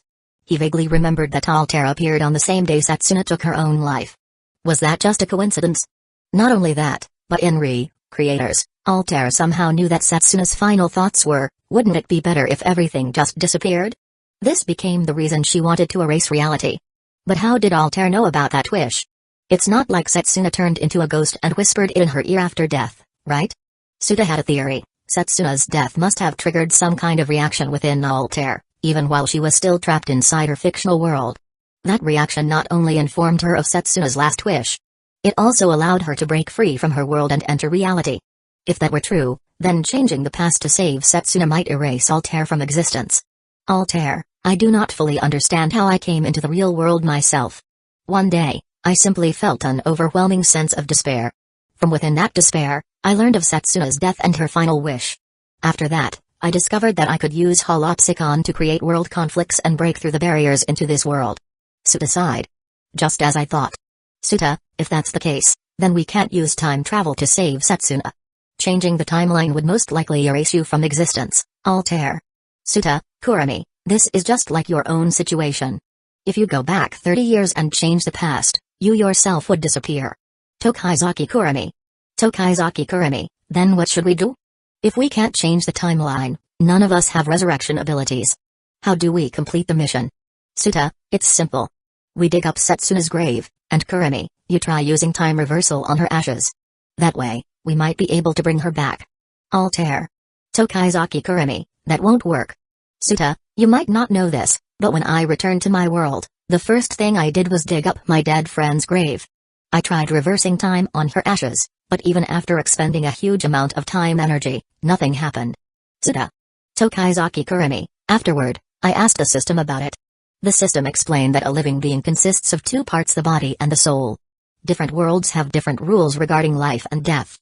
In worlds where reincarnation exists, the soul immediately enters reincarnation upon death. In worlds without reincarnation, the soul simply vanishes. Time reversal can restore the body, but it can't bring the soul back. Unless we reverse time for the entire world, Setsuna's soul won't return. Great, so we'd only be reviving a corpse. What are we supposed to do while it's warm? Suta, so that's how it works. Looks like we really do need a proper resurrection ability. Guess we'll have to go with the old plan. Tokaizaki Kurumi, old plan? Suta, Kurumi, remember how we solved your time energy problem last time? Tokaizaki Kurumi, you mean finding outside help from another world? Suta, exactly. Tokaizaki Kurumi, we don't have a world travel card right now. Suta, are you planning to use your invitation letter? Suta, no need. Did you forget? I just completed a solo mission, so I still have 500 points left. That's exactly enough to buy a world travel card. At this moment, Altair spoke up. Altair, thank you for your kindness, Suta. But are you really okay with spending your points on me? Aren't they an important resource? Altair, do you want anything in return? If it's something I possess, I will give it to you. Suta chuckled at her words. He quickly typed his reply. Suta, no worries, this mission reward is 10,000 points. Think of it as an investment. Spending 500 points to gamble for a much bigger payout is a small price to pay. Chapter 55, the right kind of investment. Suta wasn't really concerned about Altair's offer of repayment. He truly viewed this as an investment opportunity. If this mission succeeded, the points he earned would far outweigh what he spent. He was providing the world travel card, and when the mission rewards were divided, he'd likely receive the largest share. Tokaizaki Kurumi. Kurumi sent a single ellipsis in the chat. This made Suta feel a little puzzled. Suta, what's wrong, Kurumi? Tokaizaki Kurumi, sometimes, I really like your personality, Suta.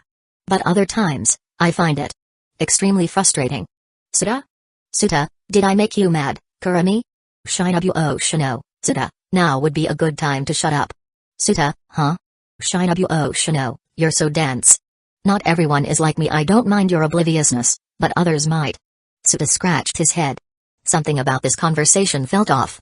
It had a weird, sour tone to it. Almost like jealousy? Suta sighed and put down his phone. He turned to look at Shinobu, who was sitting beside him. Suta, hey, if you had something to say, couldn't you just tell me directly? Why are you texting me when we're literally sitting together? Shinobu frowned. That was a good question. Why was she still using the phone to chat when she could just speak to him in person? I must have been influenced by you. Shinobu sighed as she placed down her cup of tea. You've all been creating this kind of atmosphere in the group. I didn't want to be left out, so I got assimilated. She waved a hand dismissively. But let's not dwell on this topic. She looked at Suta with curiosity. Have you figured out how to complete the mission yet? I'm quite interested. How exactly do you plan on reviving someone who's been dead for 3 months? Suta shook his head. No clue. Shinobu? But, he continued confidently, I do know that somewhere in the vast world of anime, manga, and light novels, there must be a way to solve this problem. I'll just have to do some research online. Just as he finished speaking, his phone vibrated. Altair, Suta. Suta, your generosity truly leaves me at a loss for words. Altair, is there anything you want? Just name it. As I said before, if I have it, I will give it to you. Suta chuckled. Suta, no need to be so formal, Altair. This is a mutually beneficial deal. Besides, I'm helping because I want to earn points. You don't have to feel indebted to me. Altair, a debt must be repaid. I can't just let you help me for nothing. Suta, alright, if you insist. But I can't think of anything I need right now. He pondered for a moment. Was there anything he was lacking? Well, money, for one. He still didn't own a house or a car. But then again, with material creation, he could technically forge some cash cough. Aside from that, he was actually doing pretty well. Altair, in that case, consider this a favor I owe you. I will never forget this debt. And in the future, should you need anything, I will do everything in my power to help you. Tokaizaki Kurumi. Tokaizaki Kurumi, I knew this would happen. Suta, huh? What do you mean, Kurumi? Tokaizaki Kurumi, never mind. This is just another one of your qualities, I suppose. Tokaizaki Kurumi, anyway, since we're all taking part in the mission, how about we meet up first? Let's set the meeting point in the real world. What do you think? Shinobu Shino, no problem. I'm already in the real world. Altair, the real world? How do I get there? Suta, Altair. You just need to invite me to your world first. I'll come pick you up. Altair, an invitation? Understood. But, Suta, wouldn't it be the same if you invited me instead? Suta, nope, not the same. When group members travel to the real world, they need to have physical contact with me first. It's a system rule. Altair, physical contact? In what way? Suta, ahem. Just a hug will do. That's the system's rule. Altair, don't take it out on me. Altair, a hug? That's not a problem. Such trivial things do not concern me. Tokaizaki Kurumi. Tokaizaki Kurumi, Suta. Suta, come pick me up first. I'm free right now. Suta, alright. Give me a moment, I'll clean up my place real quick, then head over. With the meetup plan finalized, Suta put his phone down. Deep inside, he felt a little excited. This would be the first ever in-person meeting of members from the friend group. After living alone for so long, Suta found himself genuinely looking forward to this gathering. As soon as he set his phone aside, he grabbed a broom and started cleaning. He even mopped the floor twice, determined to create a welcoming environment for his guests.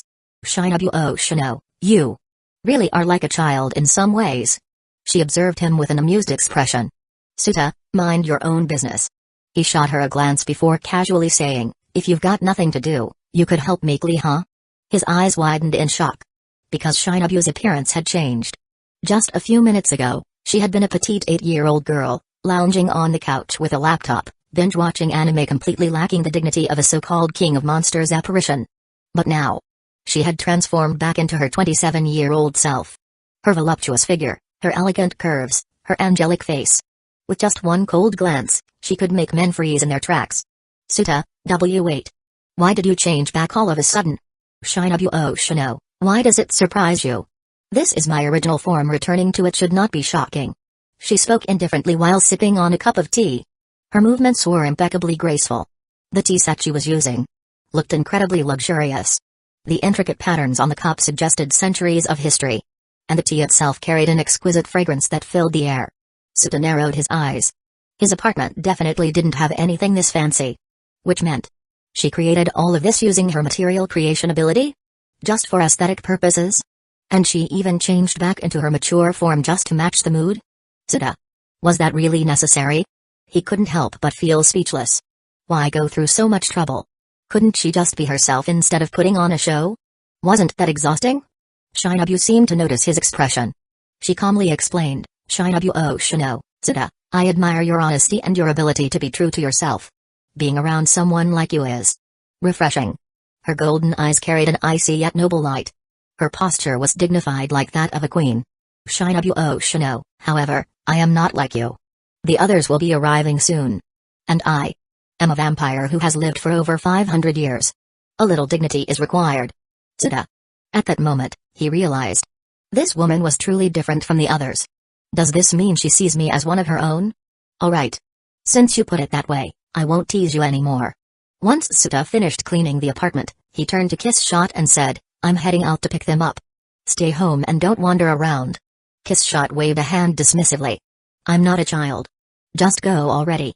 Chapter 56, a long-awaited reunion with Kurumi. When Suta opened his eyes again, the sunlight from the floor-to-ceiling windows shone directly onto his face. It was a bit dazzling. It seemed he had been transported into a cafe. However, none of the patrons around him were reacting with shock or alarm. Suta wasn't surprised by this. Before coming, he had consulted the system about the details of world travel. The system's teleportation mechanism was incredibly refined. It didn't just make him pop into existence. Instead, it gradually integrated his presence into the new world. To the people around him, it would feel more like, huh? When did this guy get here? Rather than, holy crap. Someone just appeared out of thin air. Suta glanced outside. It was noon back in my world. Here, it looks like afternoon. His gaze wandered across the cafe. Something about this place felt oddly familiar. After a moment, he remembered this was the same cafe where he had first met Kurumi. His eyes scanned the room, searching for her figure. Before long, he spotted her seated near the corner booth. Kurumi sat there elegantly, her posture as refined as a noble lady's. Every now and then, she would glance out the window, lost in thought. The golden afternoon light illuminated her delicate features, casting a soft glow around her. It gave her the ethereal beauty of a dreamlike maiden. She was so breathtakingly stunning that it was only natural that she became the focal point of the entire cafe. Suta noticed something. A man in a casual suit had just sat down across from Kurumi. Judging by his confident smile and body language, he was trying to hit on her. Kurumi barely spared him a glance before looking away indifferently.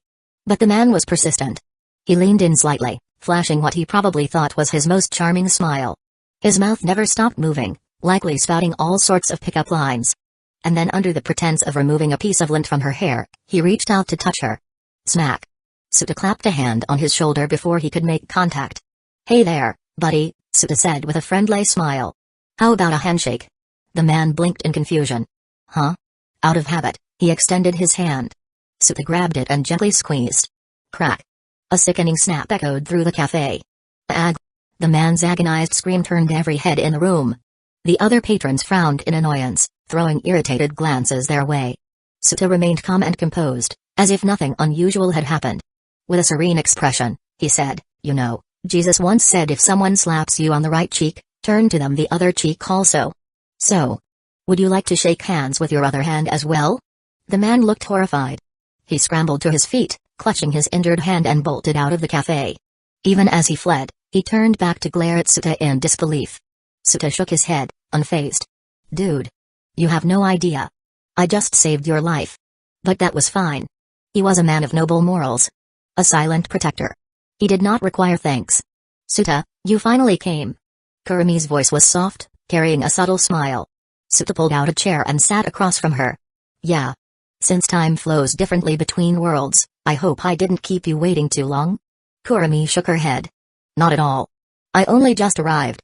As she spoke, she stood up from her seat and then, to Suta's surprise, she walked over and sat beside him. She leaned in slightly, pressing against his side. Suta stiffened. "Kurumi?" Kurumi responded with a playful whisper. "Isn't it normal for old friends to lean on each other after a long time apart?" At the same time, her hand started to move, her soft fingers traced over his chest, feeling through his shirt. Suta. Something felt off. Wait a second. Was this really her usual behavior? No. Something was wrong. Kurumi was flirty, sure. But this was different. Her gaze wasn't just teasing, it carried genuine admiration. Even affection. Suta could feel it, a deep, overwhelming emotion, as if she was looking at someone she worshipped. He hesitated for a moment before raising a hand to her forehead. "Are you feeling all right? You don't have a fever or something, do you?" Kurumi's cheeks flushed pink. Her eyes glistened with an intoxicating allure. Her voice was breathless, almost like she was entranced. I'm fine. She took a slow, deep breath. "I can't seem to control my emotions right now." Her face was so red she looked like she had just swallowed an aphrodisiac. Suta's expression turned serious. After a brief moment of thought, he narrowed his eyes. "Kurumi. Is this one of your clones?" Footsteps. Suta heard approaching footsteps from behind him. But before he could turn to look, two soft hands suddenly wrapped around his neck from behind. A warm breath tickled his ear. Then, a calm, refined voice whispered, "I didn't expect you to figure it out so quickly, Suta. Your powers of observation are truly improving." A gentle embrace. Suta felt a gentle squeeze from behind. Kurumi, now satisfied after embracing him from behind, walked around to take a seat across from him. "As you can see," Kurumi gestured toward the girl still clinging tightly to Suta's side, "this child is one of my clones." She cast a brief glance at her own clone and smiled softly. "Do you remember last time?" she asked, "when you criticized me for the way I treated my clones?" Suta nodded. "I remember," he said, then hesitated for a moment. "Wait. Don't tell me. Were you angry?" "Of course not," Kurumi replied with a charming chuckle. "If anything." She rested her delicate hand against her cheek, gazing at Suta with unusual warmth. "I was actually very moved." "Suta. Huh?" "That moment," Kurumi continued, "was so precious to me that I wanted to preserve it forever. So I created this child." She glanced toward her clone and smiled knowingly. "As you can see, she really likes you, Suta." He could feel the clone pressing against his side, soft and warm. His expression turned into one of helpless amusement. "So," he said, "she's basically you, but stuck in that emotional state?" "Exactly," Kurumi giggled. Well then, Suta-kun. Her voice was playful, but her golden eyes gleamed with mischief. Have you finally realized how utterly irresistible I am? Realized? If she pressed any closer, Suta felt like he might turn into Yashikage Kira. Trying to compose himself, he reached out and ruffled Clone Kurumi's hair. She purred in satisfaction, closing her eyes like a contented cat. A strange itchy feeling crawled up his heart. This was actually kind of cute. By the way, he asked, trying to change the subject, did you finish testing the world line shift delay? Kurumi nodded. For small events, the world line takes about 2 seconds to adjust. 2 seconds. Suta's brows furrowed slightly. Before he could dwell on it, he felt soft fingertips press against his forehead. Clone Kurumi was gently rubbing away the frown from his face. Suta sighed in defeat. 2 seconds isn't bad, he admitted. If we time it right, we should be able to escape to the real world without issue. But what about big events? He asked. Are the delays the same? Kurumi shook her head. I haven't had a chance to test that yet. She hesitated for a moment. Then, to Suta's surprise, she suddenly looked unsure. Her lips parted slightly, as if she wanted to say something but wasn't sure how. Suta noticed immediately. What's wrong? He asked, curious. Kurumi fell silent for a few seconds. Then, unexpectedly, she asked, Suta. Do you think the other spirits, the ones created by my Otakamiya, are my sisters? Sisters? Suta blinked. I guess. Technically? If I change the past. Kurumi's voice lowered slightly. Will they disappear? Suta froze. He hadn't expected that question. Yatagami Taka probably will, he said honestly. She was created entirely from spirit mana, right? If Maya was never born, then she'd never exist. As for the others, he furrowed his brow, recalling the details. They were originally humans before turning into spirits, right? They'd probably just go back to being human again. As different people. In other words, Suta sighed, all the current spirits would disappear. The moment the words left his lips, a realization struck him. His eyes widened. Kurumi. He suddenly felt uneasy. Wait. Are you having second thoughts about changing the past? Kurumi gently shook her head. I want to change the past, she murmured. I want to erase the tragedies I suffered. But. Her voice softened. She lifted her crimson gaze, eyes shimmering with an emotion that made Suta's heart tighten. I also want the spirits to continue existing. I want them to stay in this world. Suta, she whispered, tell me. What should I do? Suta.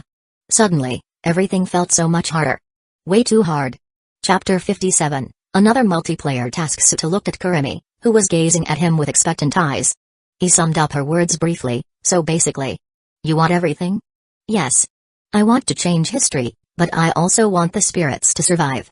Kurumi looked at Suta, her golden eyes shimmering with both hope and nervous anticipation. I know. This is a lot to ask. Actually, it's not that hard. Actually. Suta suddenly interrupted Kurumi. It's not that hard. Kurumi blinked, momentarily stunned. Not that hard? She echoed, disbelief lacing her tone. You have a way? Suta shook his head.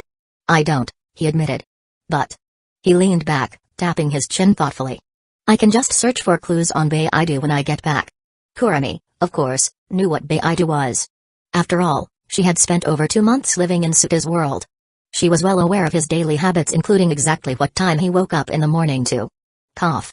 Of course, it wasn't like she deliberately spied on him. There were just a few occasions when she had tried to wake him up for breakfast and accidentally touched. Ahem. Thankfully, Suta had no idea about this. The issue is pretty straightforward, Suta continued. Altering history and keeping the spirits alive are two contradictory goals. Pulling both off at the same time is gonna be very difficult. So we'll need a well-thought-out plan beforehand. That might take some time. You're not in a rush, are you? If the Friends group's teleportation rules weren't so restrictive, this whole thing would be much easier. Suta could have just hugged each spirit one by one, brought them to the real world, and safeguarded them there. Problem solved. But unfortunately, only Friends group members could travel with him. No rush, Kurumi murmured, shaking her head lightly. I've waited this long already. A little more time won't hurt. Suta thought for a moment, then suggested, since there's no rush, why don't we handle Altair's task first? If we complete it, we'll get a ton of points. Then we can buy more teleportation cards and start looking for outside help in other worlds. That should solve your problem. Sounds good, Kurumi smiled, visibly relieved. Let's do it your way. She exhaled softly, before tilting her head with a gentle smile. Suta, she murmured, thank you. For putting up with my selfishness. I feel like I owe you more than I could ever repay. Then, without warning, her teasing smirk returned. She leaned in, her voice turning sultry, so. I suppose the only way to repay you is to give myself to you. As compensation. Before Suta could react, the clone Kurumi who had been quietly clinging to him wrapped her arms around his waist. She snuggled into his chest, rubbing her head against him like an affectionate cat. I wasn't talking about you. Kurumi, the original, muttered in mild frustration. She puffed up her cheeks, watching as her own clone effortlessly stole her spotlight. Suta's eye twitched. Kurumi. Was she seriously getting jealous of herself? He didn't even know how to react anymore. Right, Suta suddenly remembered something. That reminds me, I have a question. Kurumi tilted her head. Oh?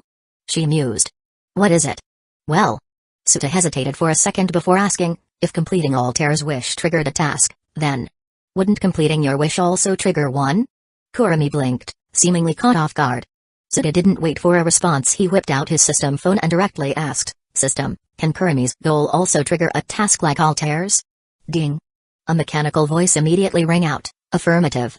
A task has already been triggered, however, only one multiplayer task can be active at a time. The next task will be released once the current one is completed. Kurumi heard the announcement and her golden eyes brightened. So, we can stack up even more points? Her smile turned playful, as she bounced slightly in her seat. Suta, you got 2 abilities from your lottery draw, right? She grinned. I'm so jealous. I really want to try drawing a skill myself. Suta froze. And then, slowly, he felt a pang of guilt. Because he hadn't actually drawn 2 skills. He had lied. He only got one half cold, half burn. The time manipulation ability? That came from Kurumi herself. And now, seeing her genuine trust and excitement, his conscience pricked him like a damn thorn. Kurumi. Actually. He took a deep breath, his expression turning serious.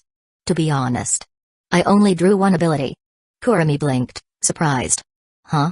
My time powers. Suta admitted. They actually came from you. From me? Kurumi looked genuinely puzzled. Suta nodded, and he began to explain everything.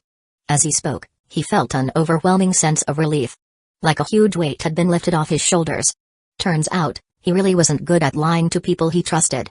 By the time he finished, Kurumi gave him a look of amusement mixed with exasperation. Suta. She sighed. You seriously worried about something so trivial? You trust me, don't you? She smiled. Why would I ever mind? Suta laughed sheepishly. I figured it might make new members suspicious of me, he admitted. They might start wondering if I approach them just to steal their abilities. Fair point. Kurumi tapped her chin thoughtfully. Then she smirked. Don't worry. I'll keep your secret. Thanks, Suta grinned. Kurumi was exactly as he expected, unbothered by small things. After that, the 3 of them left the cafe and explored the city. Dressed in matching outfits, Kurumi and her clone were mistaken for twin sisters. Everywhere they went, they turned heads. And, naturally, Suta found himself absolutely despised by every envious man in the vicinity. By the time he was ready to leave, Kurumi dismissed her clone back into her shadow. Suta, seeing this, looked slightly disappointed. But hearing Kurumi whisper, "Don't worry, I'll bring her out again next time," he couldn't help but chuckle. Together, they returned to the real world. As the distorted white light faded away, Suta and Kurumi found themselves back in the living room of his rented apartment. Suta took out his system phone and checked the time. It seemed that not much time had passed in the real world, roughly the same as in the Data Live world. This was likely thanks to him occasionally tagging Kissshot in the chat to keep their world's time in sync. By the way, Kissshot, there's something I need to tell you. Suta walked over to Kissshot, who was still elegantly sipping tea. Wait, how long has she been drinking that tea? All this just to maintain her image? All that effort? Just for appearances? How dedicated. Suta resisted the urge to make a sarcastic comment and instead mentioned that he had gained the ability of material creation. As expected, Kissshot looked even more indifferent than Kurumi. Such a trivial thing. Do you really think I would care about something like this? How dull. After saying that, she looked past Suta and turned her gaze to Kurumi, her interest clearly piqued. Meanwhile, Kurumi's expression was a little sour. She had been staring at Kissshot's chest the entire time. Deep inside, she felt a sense of crisis. So big. So unbelievably big. Pure evil. Chapter 58, I want to hug 10 of them. At this moment, Kurumi had only one thought: big. Too big. Those 2 massive things on Kissshot's chest. They were practically the size of her head. This was way too exaggerated. And that curvy, mature figure, even as a fellow woman, Kurumi couldn't help but gulp unconsciously. If she was reacting like this, then could Suta even handle it? Kurumi originally came here determined to establish her dominance as the official wife. No matter what, she had to crush Kiss Shot's presence. But after seeing Kiss Shot's true form, her confidence instantly plummeted to rock bottom. There was just no way to compete with those. Why are you just standing there?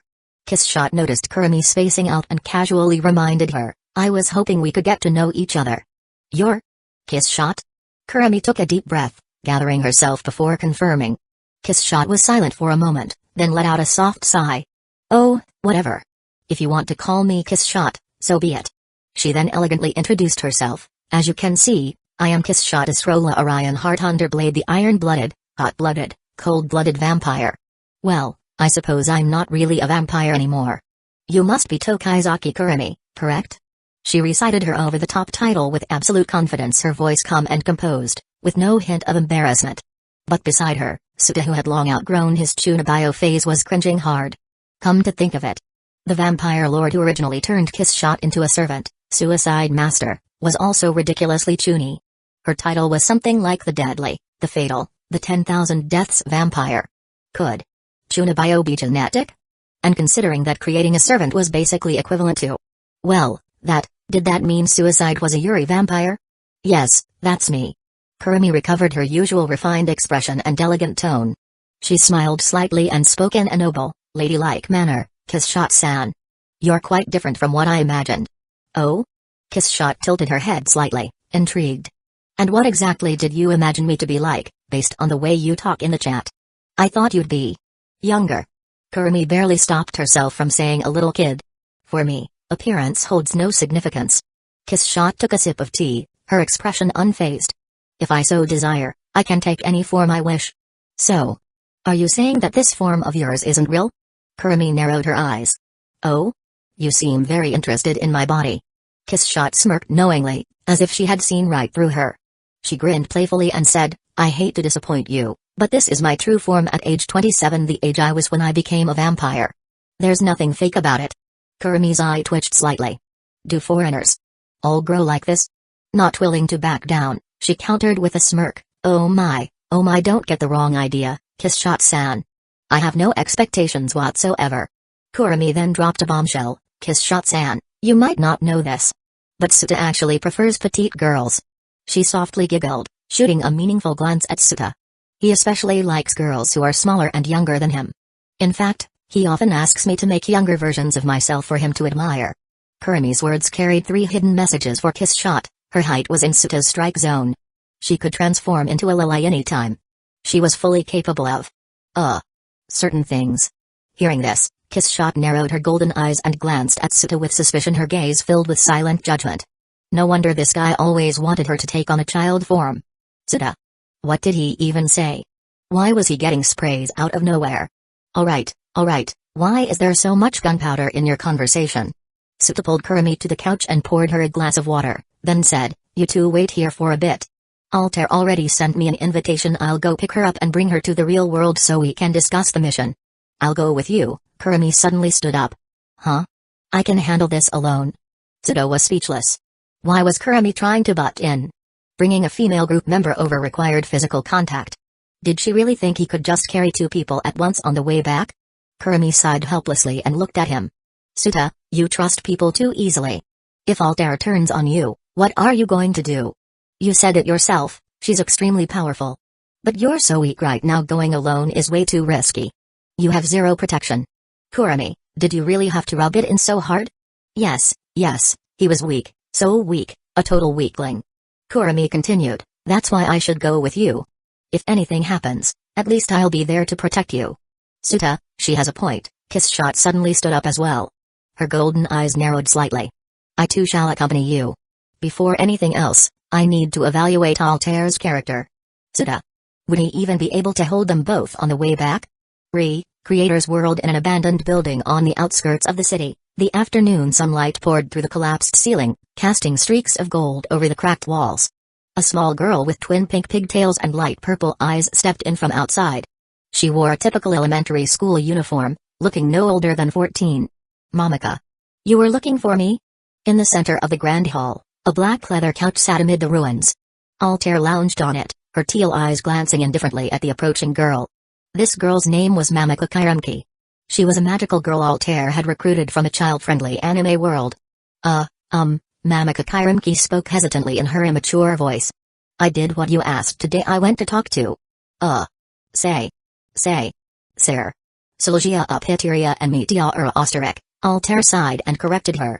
This girl had a terrible memory for names, a flaw her creator had deliberately written into her character. Yes, them. I tried to convince them to join us, but they wouldn't listen and then we started fighting. Mamika's face fell. Now things are even worse between us. What do we do next? Altair fell silent. Her emotions were complicated. Ever since talking with Suta and the others in the group chat, her desire to destroy the world had drastically weakened.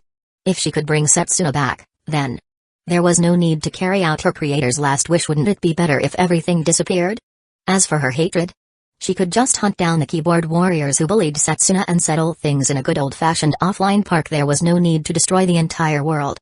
Which meant she no longer had a purpose. So when it came to Mamika and the others, Altair honestly didn't care much anymore. To be honest, she was tempted to just leave them alone. Of course, she wasn't heartless enough to just say, what to do? Nothing. Just go do whatever you want. After thinking for a moment, she turned to Mamika and said, Sylgia and Meteora's hostility. It's probably directed at me personally. After all, I had a bad history with them. The fact that you fought them today was my fault. Altair hesitated, then said, just ignore this for now. Go find your creator instead. Yes. She would take responsibility for this situation. But only after she revived Setsuna. Buzz, her phone vibrated. Altair quickly reached into her military coat and pulled it out. It was a message from Suta in the friend group chat. He had DM'd her, saying he was on his way.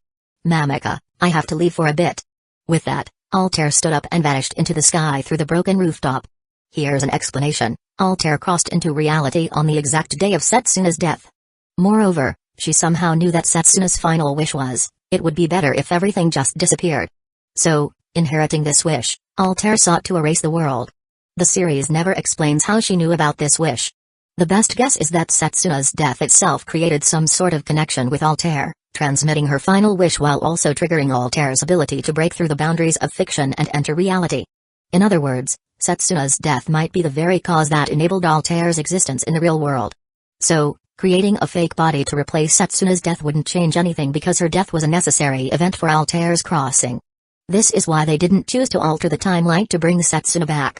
Some readers also asked, why not reverse the time of the urn to bring Setsuna back? Ahem. Honestly, I didn't think of that at the time. Writing 10,000 words a day makes it easy to overlook certain details, so I didn't have time to fully consider every possibility. Hope you all understand. These two plot holes have now been patched up. Chapter 59, From now on, I won't dare to kill off characters casually. Altair soared swiftly across the sky. Once she had flown far from the abandoned building, she landed on the rooftop of a high-rise. This place should be safe from prying eyes. After confirming that no one else was around, Altair stood quietly, waiting. Suta had already explained that the system's teleportation ability would place him near the friend group member who sent the invitation. Altair didn't want Suta to be discovered by Mamika Kairumki and the other creations, in case anything unexpected happened. So she chose to avoid everyone. Soon, about 3 meters away from her, a bright white light suddenly flared up. Altair watched as the figure inside the glow slowly materialized, a delighted expression appearing on her face. The system and the friend group are real after all. Her lingering doubts finally disappeared. Suta, welp. Before she could finish her sentence, Altair froze mid-speech. As the light dissipated, what she saw was a man standing in the middle, his arms wrapped around 2 women. Altair's eye twitched. The man in the center should be Suta, and the 2 women. Kissshot and Tokaizaki Kurami? Wait, so this is the kind of relationship they have? Huh? Why are you looking at me like that? Suta also took a moment to observe Altair. She looked just as he remembered: long silver twin-tailed hair, an exquisitely beautiful face, and heterochromatic eyes with a red outer ring and a blue inner ring of fantastical beauty far beyond that of real humans. Though, her eyes weren't as dramatic as Kurami's clock eyes. Right now, Altair was dressed in her signature military attire: a navy blue cavalry cap, a Spanish-style double-layer coat, knee-high socks, and thick platform heels. Her entire look resembled a modified military uniform, giving off a cool and commanding presence. Noticing the strange look Altair was giving him, Suta let go of Kurumi and Kiss Shot, clearing his throat and explaining, "It's not what you think. Didn't I already tell you before? The system has a rule when crossing worlds, the group leader must be physically touching someone." Suta shrugged helplessly, adding, "I really don't have a choice here." His tone carried a hint of gaining benefits yet still pretending to complain. "I was going to say this earlier, but this system rule is really shady." Kurumi clicked her tongue, mocking as she crossed her arms. However, she was smiling faintly, seemingly quite satisfied with the fact that she had just been held by Suta. But as soon as she glanced sideways at Kiss Shot, her smile immediately faded. "So, you must be Altair." Kiss Shot stepped forward. At 182 centimeters tall, with a proud expression and a cold tone, she radiated an overwhelming presence. She was clearly the most intimidating one among them. Altair had to admit. She felt slightly pressured. "Yes, that's me." Altair nodded, quickly regaining her composure, and smiled politely, "Welcome to my world." After that, the four of them introduced themselves properly, finally matching names to faces from the group chat. "By the way, Altair," Suta suddenly asked, "did you just arrive in the real world, or have you already pulled in a lot of characters?" He was curious to know how far the plot had progressed. "Many characters have already been summoned." Altair raised both hands slightly, sensing the state of holopsychon ability. After a moment, she assessed, "The restorative force of this world has already been disrupted. But not to a significant degree yet. I'm a bit curious." At this moment, Kiss Shot cut in, "I've already watched your story in the real world. Now, I want to know, what are you planning to do next? If Setsuna Shimazaki is resurrected, then everything you're doing now will become meaningless, won't it? So, what do you plan to do with all these characters you've summoned?"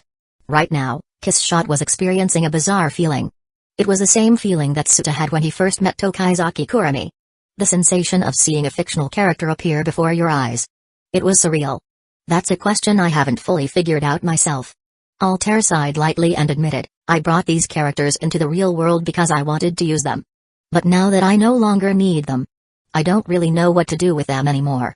Suta added, "The simplest option would be to send them back to their original worlds. But..." At this point, Suta suddenly sighed. "What's wrong?" Kurumi asked with concern. Suta hesitated for a moment before explaining, "Honestly, I'm a little uncomfortable with how reality and fiction work in this world. If the fictional worlds created in reality actually exist, then that means every time an author writes a dark story, or kills off characters, they're actually causing real people to suffer." Suta's expression turned slightly conflicted. "The problem is, the authors aren't doing anything wrong. They're just telling their stories. So of course, they wouldn't think twice about how many people they're killing off. Even if the authors find out the truth, most of them might start holding back on killing off characters out of caution. But if they don't actually feel the consequences, that restraint won't be reliable." Suta continued, "I remember that in your world, Altair, there was an author like this, Blitz's creator. Even up until the very end, she kept saying she would create more tragedies to make the story more interesting. Even though she knew she was literally killing real people." Altair looked at Suta with a hint of surprise. She felt like she was starting to get a clearer read on his personality. "So, what you mean is," Altair asked, "there's a fundamental problem in the relationship between authors and their creations?" "Yes. And it's a big problem." Suta nodded, then gave an example. "I once read a story in a book. It was about a man born into a noble family in ancient times. He was extremely timid. Even though he held great power, he never dared to personally take a life. He was even terrified when others slaughtered pigs in front of him. Yet, because of his greed, during a brutal winter battle, he decided to cut costs on military supplies. As a result, the soldiers received poor quality winter coats, and by morning, nearly a quarter of them had frozen to death in the barracks. This noble didn't have the guts to kill someone directly, but he had no problem indirectly causing the deaths of countless people." Suta looked at Altair and continued, "Blitz's creator is just like that noble. Even after she found out the truth, even knowing that her writing was killing people, she still felt nothing when she casually wrote off characters. Because she simply had no sense of actually taking a life. That is a serious issue that can't be ignored." Hearing this, Altair fell silent for several seconds before finally speaking. "I've never really considered this before. After all, my own creator was a gentle person. She wouldn't have deliberately put me through tragic events." Suta sighed, "Shimazaki Setsuna wouldn't. But that doesn't mean others wouldn't. And to be fair, the authors aren't actually doing anything wrong. It's not their fault for writing stories without knowing the consequences. That's what makes this world so twisted. A simple act of creating a story, something that should be harmless, has become something incredibly dangerous." Suta then offered, "Altair, you're also standing from the perspective of a created being, right? You should pay attention to this issue. If you ever need help, come find me. I'll help you figure out a way to fix this. In reality, Suta's own world wasn't much different. But when he had asked the system last time, he was relieved to learn that even if someone altered a story in the real world, it wouldn't affect the actual world of the story. That meant his reality and fictional worlds weren't connected. Which was a good thing. But in Altair's world, reality and fiction were still linked. If an author suddenly got inspired to write a character's tragic death, that character would really die. If possible, Suta really wanted to help change that. As for how, the depths of anime logic were limitless. There had to be a way. Of course, that can wait. For now, let's focus on bringing Shimazaki Setsuna back to life. Suta then exchanged a look with Kurumi and Kiss Shot. The two of them instantly understood and stepped forward. And just like that, the three of them embraced. Suta had Kurumi on one side, Kiss Shot the other. Then he turned to Altair and said, "Come on, hurry up. There's just enough space for you." Altair. Chapter 60. Kurumi really comes in handy inside a 55 square meter rental apartment. Four very different individuals sat together: a former human, a former vampire, a spirit, and a NPC spirit. They had cleared off the dining table and were discussing their next move. While browsing information on his laptop, Suta spoke up, "Alright, as usual, let's rule out seeking help from beings like the magic god from a certain magical index, the Mercury King from Dai's Rai, or the demon-slaying overlord Athoth." TL note, Mercurius, Shinza Bansho, Athoth from Lovecraft, sitting beside him. Kurumi nodded in agreement. "That does sound reasonable, I agree. Wait a minute." Altair interrupted, looking puzzled. "As usual? What do you mean? Are you saying those people are useless and can't help us?" Even Kiss Shot perked up her ears, eager to hear Suta's explanation. Before he could answer, Kurumi let out a wry smile and said, "No, it's not that they're weak, it's that we are too weak. We have no right to negotiate with them. Sure, if they were willing to help, they could probably solve our problem with a snap of their fingers. But these types of beings fall into the category of easy to summon, impossible to get rid of." She still vividly remembered how complicated her emotions were when Suta first told her about such overpowered beings. After all, she had always thought her own strength was fairly decent. Solve our problem with just a snap of their fingers. Altair's interest grew stronger. "Can you tell me more?" "Maybe later." Suta shook his head, then turned his laptop screen towards Kurumi, Kiss Shot, and Altair so they could see. "I've searched for resurrection methods in anime and games. Here's what I found. Our way to revive Setsuna is likely among these." Pointing at the screen, Suta began explaining each option. Possible resurrection methods: Dragon Balls. Dragon Ball. This set of 7 mystical orbs comes from the Dragon Ball universe. In that world, even major characters get killed off left and right by planet-destroying villains. But as long as someone gathers all 7 Dragon Balls, they can summon Shinran, the eternal dragon, and wish for someone's revival. If we can get our hands on them, reviving Setsuna would be no problem. Tensei Iga, Inuyasha. This is a sword from Inuyasha. It's useless for attacking the living, but it can bring back the dead. By cutting down the messengers of the underworld, it can retrieve souls and resurrect people. However, your world, Altair, obviously doesn't have any underworld messengers, so I don't think Tensei Iga would work here. The Outer Path, Samsara of Heavenly Life Technique Judo Rin Tensei no Jutsu, Naruto. This high-level resurrection jutsu from Naruto can only be used by those who possess the Rinnegan. The wielder, like Nagato, once used it to revive everyone in Konoha who had died during the invasion. This technique. Wait a second. A sudden realization. Suta stopped abruptly, a thought striking him. Most resurrection methods are bound to their respective world mechanics. He gave an example: Tensei Iga only works by cutting down underworld messengers. But outside of Inuyasha, where do we find those? Similarly, Rin Tensei works by summoning souls from the afterlife of the Naruto world. But Setsuna's soul isn't in the Naruto afterlife, so how would it even work? With that thought, he decided to ask the system. A moment later, the system responded, "Yes, as long as the resurrection method isn't limited by extremely specific world rules like Tensei Iga, then revivals can generally be performed across different worlds. Different resurrection methods work across worlds." Wait, resurrection methods work across worlds? Suta was a bit surprised. That doesn't seem right. Rin Tensei calls back souls from Naruto's afterlife. Setsuna's soul isn't there, so how would it revive her? The system replied, "In the Creator's world, using Rin Tensei will trigger a forced soul recall effect. Even a completely dispersed soul will be forcibly reconstructed." Suta let out a sigh of relief. A forced soul recall. If that works, then we're all good. If resurrection abilities weren't interchangeable across worlds, then all their hard work to obtain one would be completely wasted and there'd be no place to cry about it. Next, Suta continued introducing various resurrection abilities from different works to Altair and the others. After a thorough discussion, the four of them narrowed down their options to two: Dragon Balls. Rin Tensei, Reincarnation Jutsu. Suta looked at Altair and the other two. Which do you think is better, Dragon Balls or Rin Tensei? He had already explained the details of both options. Dragon Balls would be relatively easier to obtain, but once used, they would scatter and require another round of collection. Essentially, they were a one-time use item. However, could they directly wish for Shinra to grant them the resurrection ability instead? As for Rin Tensei, stealing the Rinnegan was out of the question, so their only choice was to find a way to deal with Nagato. Since only friends in the group could travel between worlds, bringing Rin Tensei into Altair's world would require sending an invitation to Nagato. An invitation costs 10,000 points. In contrast, traveling to obtain Dragon Balls would only require one travel pass, costing just 500 points. However, an invitation permanently connects a world, which was a hidden benefit worth considering when comparing the two options. Let's go with the Dragon Balls. Kiss Shot Shinobu was the first to speak. Using Rin Tensei costs the life of the caster one life for another. That completely defeats the purpose of saving someone. That actually isn't an issue, Suta explained. The reason Rin Tensei causes death is because it drains the user's life force. But with Kurumi here, she can simply reverse the caster's physical state to restore them. I also think Dragon Balls are the better choice, Altair added. Setsuna's physical body is already gone, and Rin Tensei is a soul-calling resurrection ability. Without a body, just recalling her soul wouldn't be enough, would it? That's not a problem either, Suta responded. With Kurumi's time reversal, she can directly restore Setsuna's body from her ashes. Kurumi, sitting beside him, had a satisfied smirk on her lips. Yes, I'm this useful, this important in Suta's eyes. She was probably thinking that. Wait. Are you sure reversing time on a box of ashes can fully restore a body? Altair furrowed her brows. There's barely any physical matter left in the urn.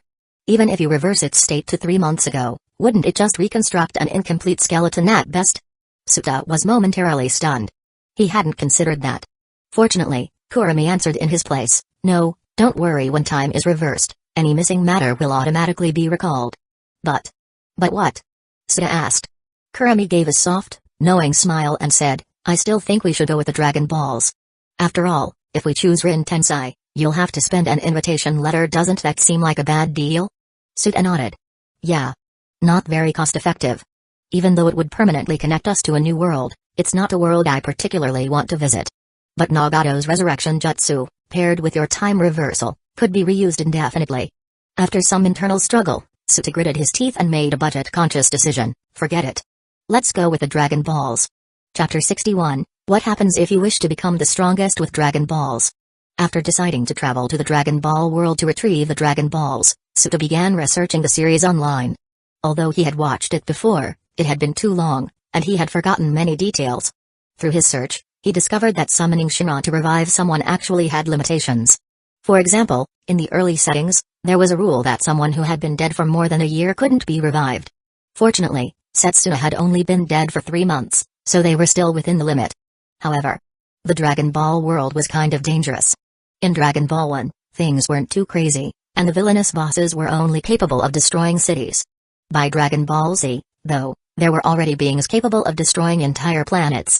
And as the series progressed, it got even more absurd by the end. There was Zeno, who could erase entire universes in an instant. Out of the 18 universes in Dragon Ball, this guy had already erased 6 just because he was angry.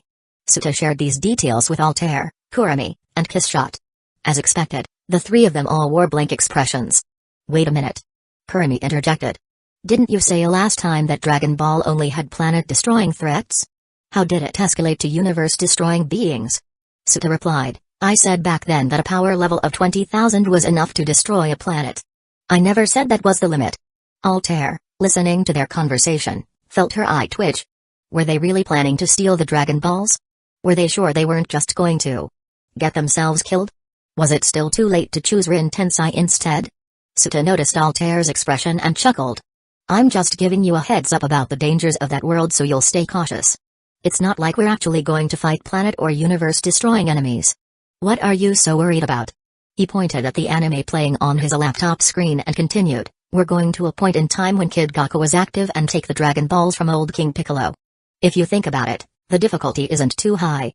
Suta figured that with Altair, Kiss Shot, Kurami, and himself working together, this should be manageable.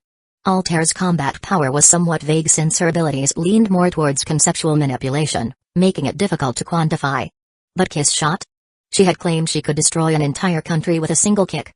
If she could leap from Japan to Antarctica in one bound, her strength had to be insane. In pure physical combat, she should at least be on par with old King Piccolo. And with him and Kurami using sneaky time-stopping tactics, there shouldn't be a problem stealing the Dragon Balls. Yeah, this should be solid. Even if something went wrong, Suta wasn't too worried. After all, he still had a trump card. He could use his material creation ability to generate antimatter.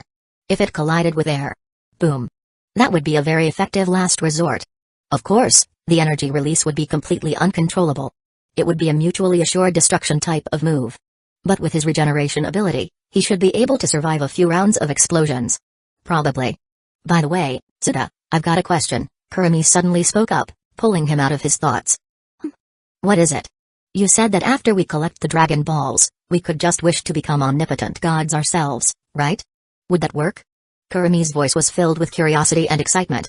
If that works, we could just revive Setsuna ourselves. You're overthinking it. Suta shook his head. The Shinran summoned by the Dragon Balls isn't all-powerful. There are Super Dragon Balls, though, which are said to be able to grant any wish. Any wish? Kiss Shot, who had been silently listening, suddenly chimed in. She seemed intrigued. I suggest we go after these Super Dragon Balls. It sounds fun. Seriously? Suta sighed. Each Super Dragon Ball is as big as a planet. Even if we found them, could you carry them? He waved a hand dismissively. Alright, enough with the unrealistic ideas. Here, take the laptop and review the story details. We're basically stealing food from a tiger's mouth here, so we need to gather proper intel. He handed the laptop to Altair, Kurami, and Kiss Shot. Meanwhile, he pulled out his phone and started researching old King Piccolo, formulating a strategy in his mind. Oh, right. System. A sudden thought struck him. If we take the Dragon Balls out of the Dragon Ball world, will they still work? If they didn't, he would have wasted his points for nothing. The system quickly responded, yes.